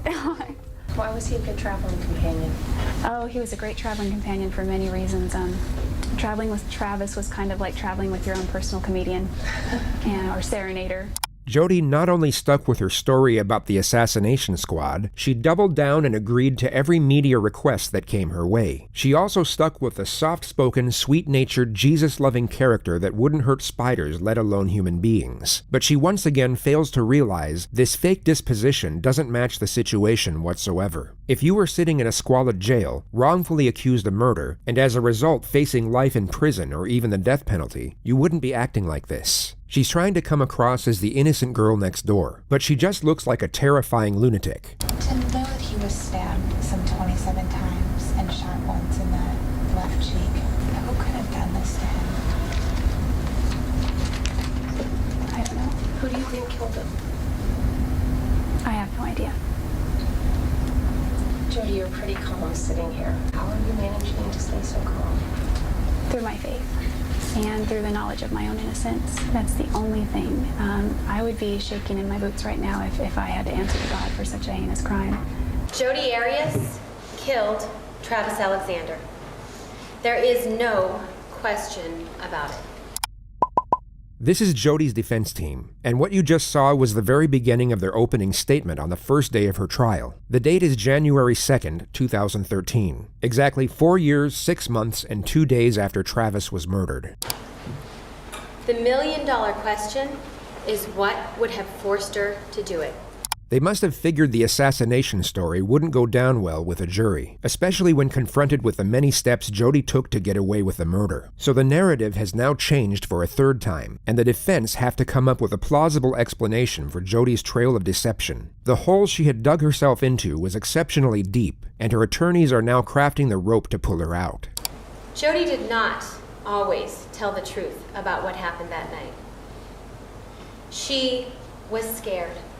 Scared about what had happened, and scared about what she had done. She had absolutely no experience with police interrogation before. You don't say. And so when they talked to her, she wasn't always truthful. Her fear and her panic about what had happened led her to tell different stories. Throughout this trial, you will learn more about Jodi Arias. Although not everyone in Travis's family were devout Mormons, all of them were close. He in particular had a very strong relationship with his sister Tanisha, and as you can probably tell, a picture can say 1,000 words. Much more about Jodi. You will find that she is an articulate, bright young woman who is a very talented artist and photographer. And so what would have forced her to have to take Travis's life on that awful day? In order to answer that question, we have to go back to the beginning. The bulk of the defense's opening was to paint Jodi as the naive victim and Travis as the calculated villain. Being a Temple member and an executive director of Prepaid Legal, outward appearances would be very important to Travis. And so while he continued this facade of being a good and virginal Mormon man, he was inwardly dealing with his own sexual issues. And in Jodi, he found somebody who was easily manipulated and controlled. Someone who would provide him with that secretive sexual relationship that he needed. They also mentioned that Travis was violent with Jodi on several occasions, that he would fly into these sudden rages for almost no reason, and that Jodi was terrified of him. They end their statement with Jodi's latest account of how Travis was killed, which is now a case of justifiable self-defense. The attorney gets to the moment Jodi was taking pictures of Travis in the shower. Jodi accidentally drops Travis's camera. And as that camera was falling, that was enough for Travis, because he lunged at Jodi in anger, knocking her to the ground in the bathroom where there was a struggle. Jodi's life was in danger. In just a minute from this picture, we go to the next picture, where it's Travis's body. He's clearly injured already, in a minute. Now that very brief moment of time, a minute, is not the result of premeditation. In that 1 minute, had Jodi not been forced to defend herself, none of us would be here. In that 1 minute, had Jodi not chosen to defend herself, she would not be here. This is not a case of whodunit. The person who done it, the person who committed this killing, sits in court today. It's the defendant, Jodi Ann Arias. And the person that she done it to is an individual by the name of Travis Victor Alexander, a former boyfriend of hers, an individual that she was in love with, an individual that was a good man, an individual that was one of the greatest blessings in her life. And this love, well, she rewarded that love for Travis Victor Alexander by sticking a knife in his chest. And you know, he was a good man according to her. And with regard to being a good man, well, she slit his throat as a reward for being a good man. And in terms of these blessings, well, she knocked the blessings out of him by putting a bullet in his head. She took the knife and began to stab him when he was in that defenseless sitting position.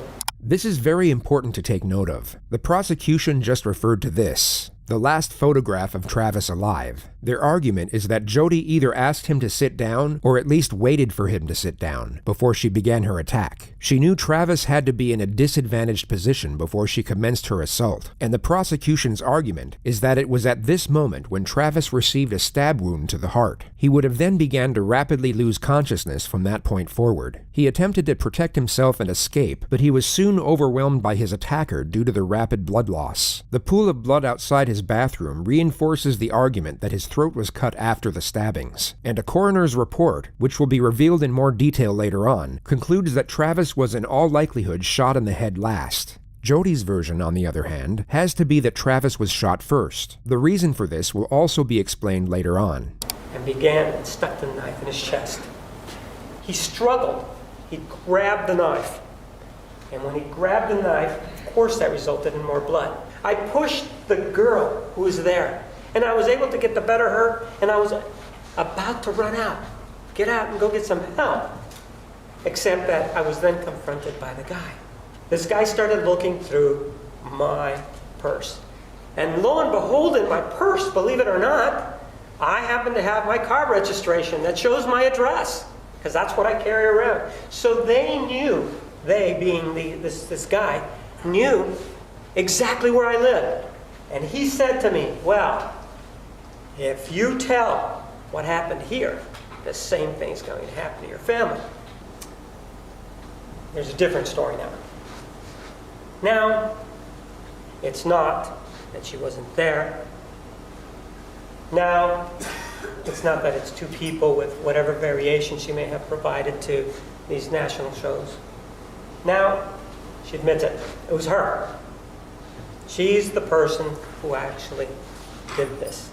And even though she says that, she still has a view as to the evidence. And this is exhibit number 248. No jury is going to convict me. Why not? Because I'm innocent, and you can mark my words on that one. No jury will convict me. I also ask that you mark her words while you're marking the guilty verdict for her premeditated killing of Travis Alexander. Jodi spent 18 days on the stand. When she knew what questions were coming, and when completely uncontested, she was very much in her element. She was able to respond to the questions instinctively, and her dialogue came out in a confident and natural manner. You could tell she had each and every one of her responses planned to a T, and had considerable faith that her manipulative prowess would ultimately save her. I don't know why, but they were Spider-Man, and... At this point in the trial, the defense had already detailed how Travis was physically abusive, sexually overbearing, and a deep-seated pedophile. Jodi stated that she caught him on his computer looking at images of children, and that Travis had even asked her to wear Spider-Man underwear during sex. The next segment is Jodi's supposed theory as to why Travis had such a request. I do know, however, that the year prior, there's a child he was close with that really liked Spider-Man. I don't know if that had anything to do with it, but he was very much into Spider-Man. This is the reason why she never left Travis after finding out about his pedophilic urges. I was under the impression that when he was able to sleep with a woman as opposed to fantasizing about a child, he felt like more normal as a man. So also, I had seen prior to this incident many beautiful qualities about him and good qualities about him and things that were attractive about him. And I believed that this incident was a negative part of himself that he didn't want to foster, or that he was fighting or struggling against, and that he ultimately wanted to eradicate.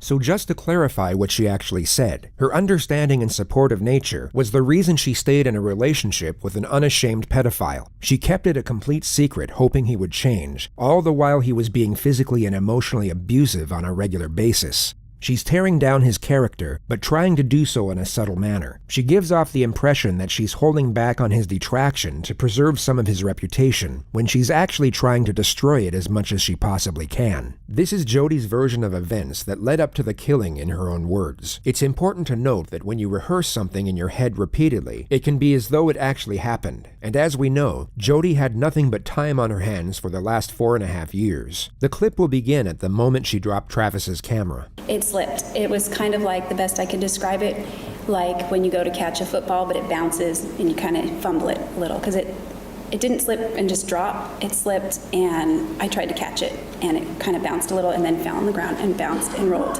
onto the tile. It fell first on the mat, then it rolled right onto the tile. The mat isn't very big. It's just kind of right outside the shower. At that point, he got very angry, and he stepped out of the shower. He lifted me up from the crouch position with enough force that my feet came off the ground momentarily, and he body slammed me on the tile. At that point, I rolled, and I ran down the hallway. I ran into the closet. I slammed the door. I start running. If you are looking at the diagram, it would be on the left side of the seat. I began running that way with my initial intent to probably run out this door. I instead went for the gun. According to Jodi, a gun was hidden above the shelves in Travis's closet. She had discovered it a month earlier while cleaning. I grabbed the gun. Right about then, Travis was opening the door. I grabbed it. I ran out into the bathroom. He ran, I believe, straight toward the door as well. At that point, I had run out of the bathroom, and I turned, and I just wanted him to stop, so I pointed the gun at him, hoping that that would just make him halt. And it didn't. Instead, he lunged at me right around the time that the gun went off, and I didn't mean for it to go off. This is why her version has to be that Travis was shot first. According to her, it was all an accident. There was no intention to actually kill, and Travis's death was the unintended result of his own senseless aggression. So you might be wondering how she can explain the 27 stab wounds and the laceration to his throat. We fell with pretty good force down in the corner, near 15, but not quite that close. It was kind of near the sink, kind of, sort of that area. And he fell kind of on top of me, but to my right. I didn't want him to get on top of me. He was grabbing at my clothes. He was trying to get on top of me. I don't know where the gun went at that point. It was not in my hands anymore. If it got knocked out of my hands or if I dropped it, what? I broke away from him, and the moment I broke away, that's when he threatened my life. Just to be clear on what Jodi is talking about, after she accidentally shot Travis in the head, he wrestled her to the floor, but she then managed to break away, at which point he screamed the words, "I'll fucking kill you, bitch." I'd have no clear memories after that, at all. Things began to get really foggy after the gun went off. So there it is, her explanation as to why she slit the throat and continued stabbing the man she had no intention of killing is that she can't remember. The trauma of the situation caused complete memory loss, but she's able to detail how terrified she was right before her recollection goes blank. It's hard to describe the fear. It was like mortal terror. It really was. When he was trying to get on top of me, I thought he was, and then he threatened my life. I really thought he had intentions to kill me. So I don't remember any specifics of what happened right after that point. This is her explanation as to why she never called the police once she came to her senses, and also why she went to such lengths in order to cover up her involvement. I didn't want people to know the kinds of things that were going on in our relationship. I felt that if I told police Travis attacked me, I would have to give explanation as to why he attacked me. And if I gave explanation as to why, I would have to go back through the different incidents that we'd gone through and how those things didn't really begin until after I walked in on him. I believe they were related, and I didn't ever want to go there. So it was all convoluted, and I thought that by saying that would open the door to that, to that, to that. And I didn't want to de-edify him. So just to abbreviate what she said, it was all to protect Travis's reputation. The final strategy from the defense is to portray self-blame from the defendant. It's a subtle ploy to make it seem as though she's not even trying to appear innocent, and thus give credibility to everything she had stated up to this point. Have you forgiven yourself for not finding another way out of the situation you found yourself in on June 4th? No, I think that if I had just left before any of that happened, I have a million regrets. I mean, I was scared of him and I reacted, but I will always regret everything about that. Do you blame yourself for not taking some other alternative measures? Yes. I think maybe if I had handled the gun properly and I meant to just point it at him. I thought it would stop him. And maybe he wouldn't have gotten as angry as he did. Maybe he wouldn't have threatened to kill me. I don't know. Ma'am, do you remember having a conversation with Detective Flores of the Mesa Police Department back on July 15th of 2008? Yes. And this was the day that you were arrested, right? Yes. What's fascinating about this prosecutor's approach is that the vast majority of his cross-examination doesn't even challenge Jodi's new storyline. He simply asks specific questions within it. He puts a microscope under certain elements and lets the absurdity of it all speak for itself. And during that time, you told him something, and let's take a look at it right now. And I think you can help us. I would love to help you in any way that I can. Okay. That's not true, is it? I don't know. I guess it depends on what help means. Yes or no? Were you there to help him? I don't know. Were you there to tell the truth? No. That wasn't the truth, was it? That you were there to help him, was it? No, that was not the truth. You'll notice that Jodi has a hard time agreeing to details that actually conform to her own narrative. The tone of the prosecutor puts her on the defensive, and she tries her best to avoid agreeing with what he's saying, even though the actual context of his dialogue correlates with her own defense. And in fact, you were there for a different purpose. You were there so that he wouldn't get the truth, right? No, I was there against my will. There's nothing that the detective ever did to get you to say whatever it was that you said at the first interview, right? Not that I recall. Well, again, we're with the memory issue. Ma'am, are you having problems remembering what happened back on July 15th of 2008? No. So he didn't do anything then, right? Anything what? What are we talking about, ma'am? Are you again having problems understanding what's going on? Your Honor, if she can't understand his questions, that's... Overruled. You may answer. I don't understand his question. Ma'am, the detective didn't do anything during the interview to cause you to lie, right? No. So with this interview, you then started to talk about whether or not you had been in Arizona, right? Yes. You said no, you hadn't been in Arizona, right? That's right. That's an absolute lie, right? Yes. And the reason that you didn't want to admit to being in Arizona is because you knew that you had killed Travis Alexander, right? Yes. Ma'am, after that interview, you then had another chance to have a conversation with Detective Flores the next day, right? Yes. And again, it was a voluntary conversation, wasn't it? Yes. And it was the same situation as the day before, right? He sat down, he asked you questions, right? Yes. That's when you changed your story, didn't you? Yes.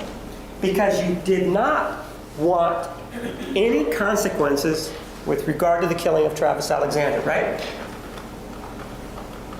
I wasn't concerned about consequences at that point. Cross-examination on the actual killing started on day 39. At this moment, Jodi has already explained that she dropped the camera, was body-slammed by Travis, rolled away, and had just ran into the closet to get the gun. So then you just said that you were going over to the closet area to get the gun, right? The corner. The corner, right? And as you are in that corner, he's coming in through the door, right? Yes. But ma'am, this is a very small closet, isn't it? No, it's bigger than the cell that I live in. It's bigger than what? It's bigger than the cell that I live in. It's not a small closet. Ma'am, we don't want to know where you live in. Do you understand that? I'm just using that as reference. It's not small. Do you understand? Did I ask you where you were living? No. We're clear, right? We do not want to know where you're living right now. You understand that? Okay, sorry. You run into the bathroom, don't you? Yes. You're in a hurry, right? Yes. You want to get away, right? I want him to not get close to me. Well, you want to get away. That's what's going on, right?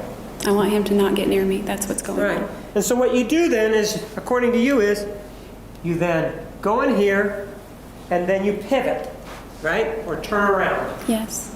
You have the gun. Which hand do you have the gun in? Both. So you have it out like this with both hands outstretched? Yes. Correct? Yes. And so you have the gun outstretched, and he's still not there yet, right? He's still in the closet. He's coming out the door as I turn. So he's at the door now, right? And according to you, he is on you when you shoot him, right? Not quite on me. I think the gun went off and then he impacted me right shortly after that.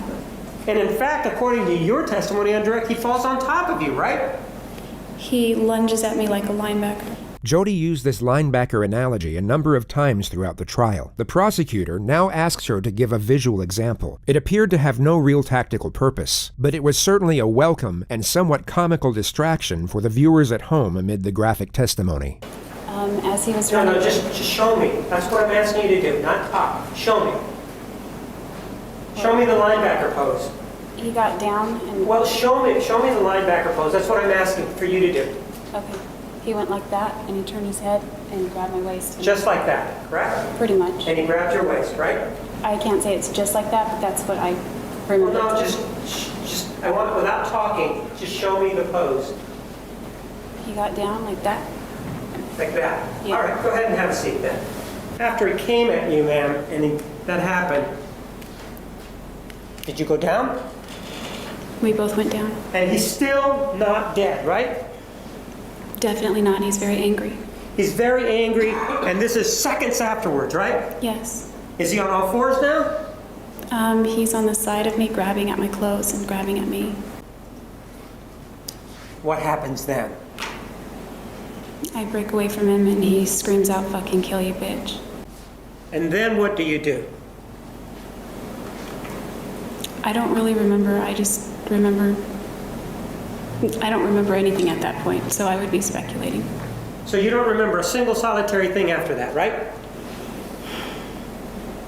The prosecutor for the next several hours would argue the improbability of that being the case. The memory loss caused by trauma would put Jodi's mind in a state of disorganized chaos. Yet her next steps were highly calculated, as we all know. Even going by her own narrative, she knew exactly where to strike Travis with a knife in order to kill him. She also cleaned down the crime scene and deleted the photos from Travis's camera. This argument took over 3 hours to conduct and had to be explained through the scope of mathematics and science. On paper, it was perhaps the most damning part of cross-examination, yet it was so complicated that much of the testimony could have been lost with a jury. It was in fact the start of day 44 that had the most impact. It involved the time span between the two photographs taken on Travis's camera by accident. The prosecutor's argument is that Jodi would not have enough time to carry out her version of events. He will first get her to recount all of these events in detail, and as she is doing so, will be oblivious to the prosecutor's closing argument. She will begin digging her own grave without realizing it, and it's important to note that all of what she is about to recount occurred in just 62 seconds. This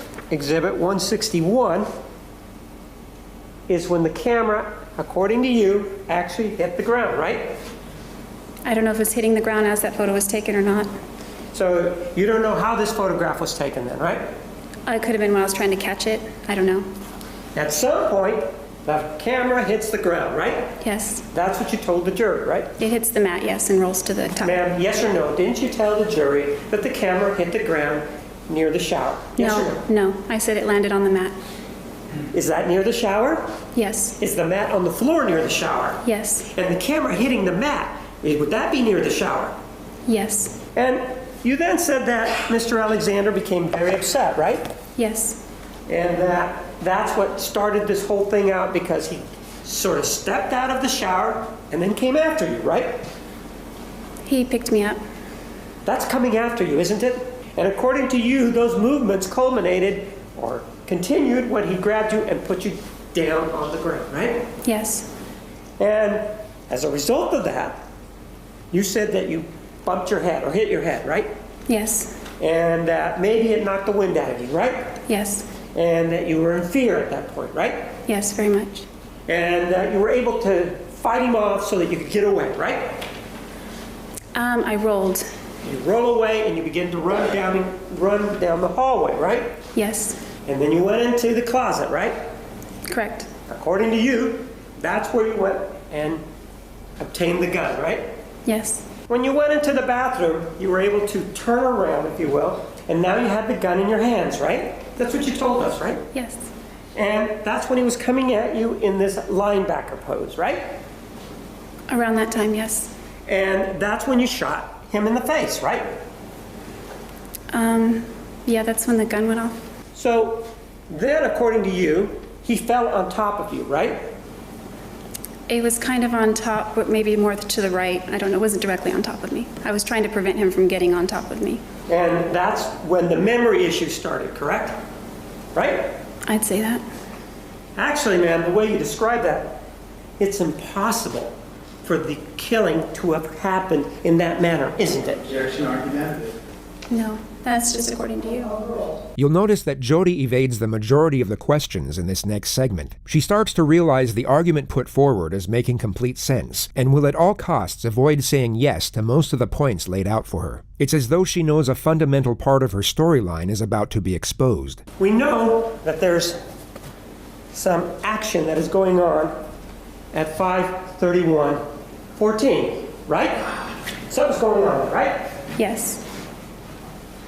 We also know that Exhibit 162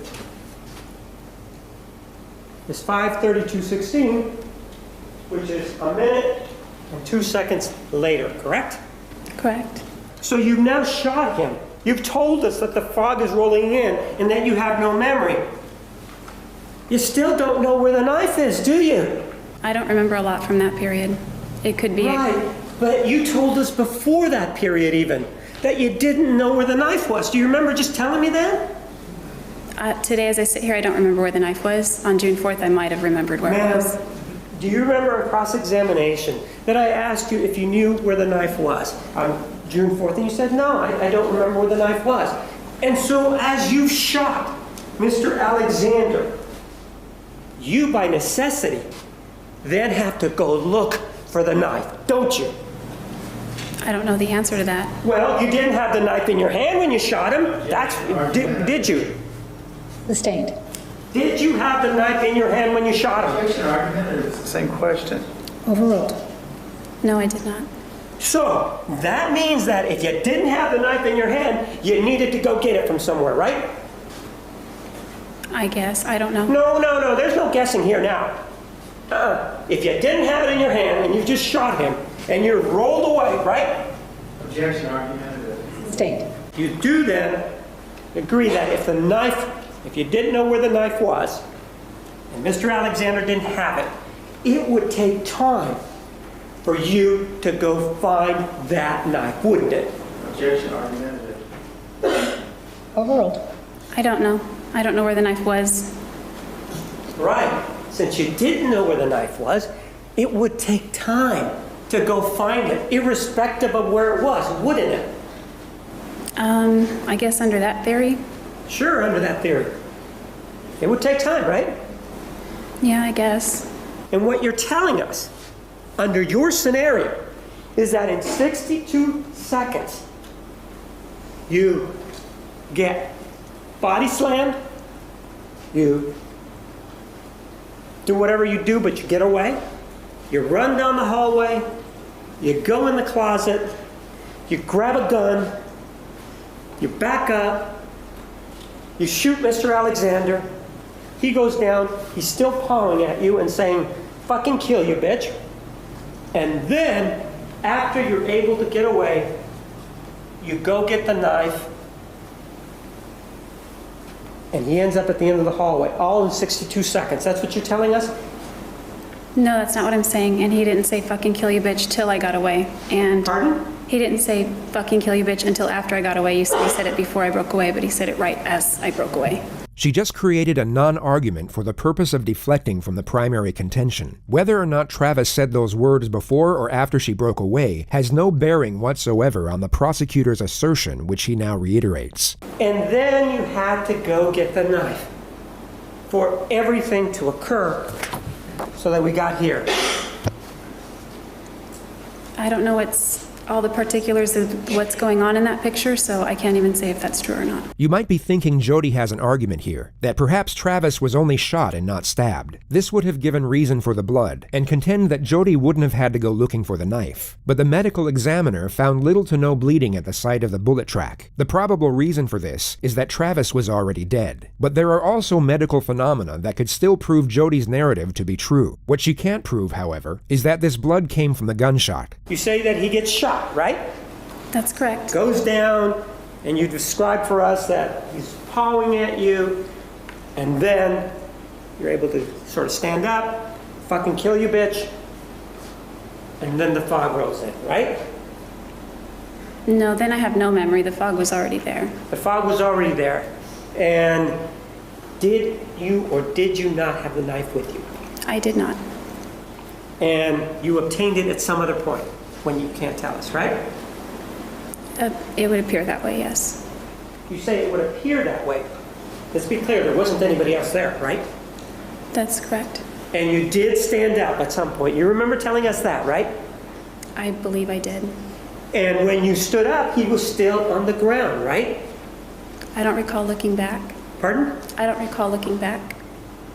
So you were, even though he's still a threat to you, according to you, and he's just threatened your life, you turn your back on the threat? Yeah, I'm trying to get away. This was the time she stated verbatim, the fog was already there. Yet when she feels threatened by a question, she all of a sudden has a vivid recollection. The element of the time span between the two photographs goes on for another 45 minutes, yet the full context of the argument had already been asserted by this point, and perhaps strengthened by Jodi's defensive posture throughout the entire exchange. When a battered woman is attacked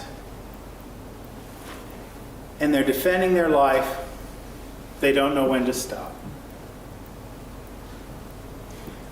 Travis Alexander's body was stabbed 27 times. It may be that Jodi Arias didn't know when to stop. This individual, the defendant, Jodi Ann Arias, killed Travis Alexander.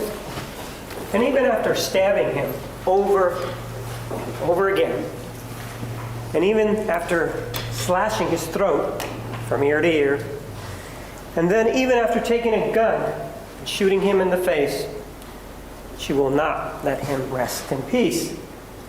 But now, instead of a gun, instead of a knife, she uses lies. This is an individual who is manipulative.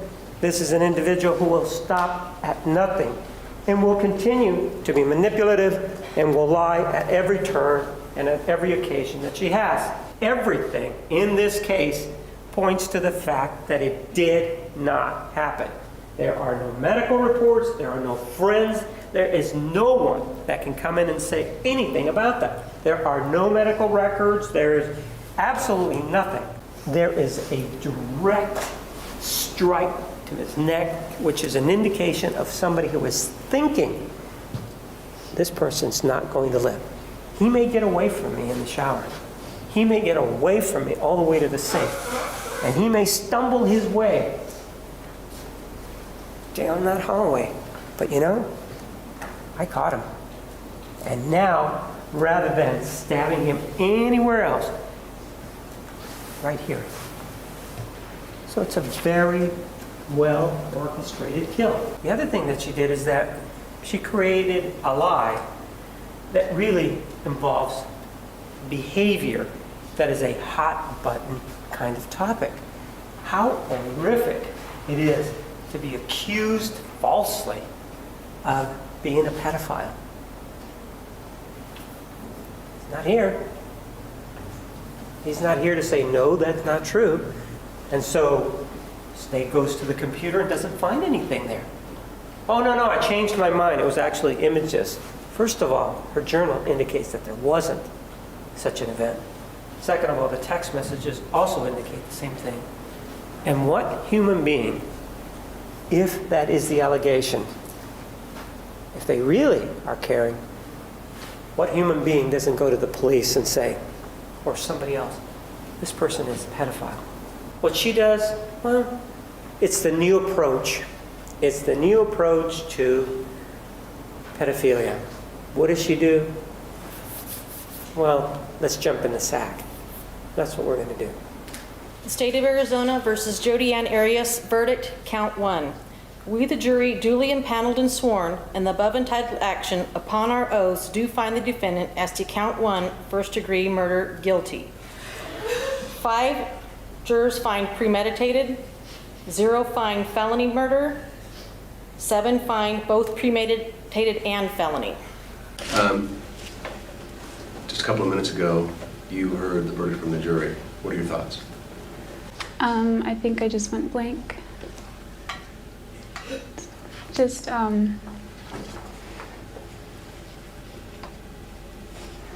don't know. I just feel overwhelmed.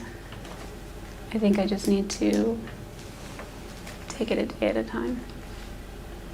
Did you avoid eye contact with Travis's family while you were in there, or did you make eye contact, and what are your thoughts on that? I typically avoided eye contact. Travis comes from a family where they all sort of look a lot alike. So when I see their faces, I see Travis, and I see the man that abused me, and I don't want to look at that. It is ordered. The defendant shall be incarcerated in the Department of Corrections for the rest of her natural life with no possibility of parole. Jodi Arias is currently housed at the Arizona State Prison Complex. She maintains her innocence to this day.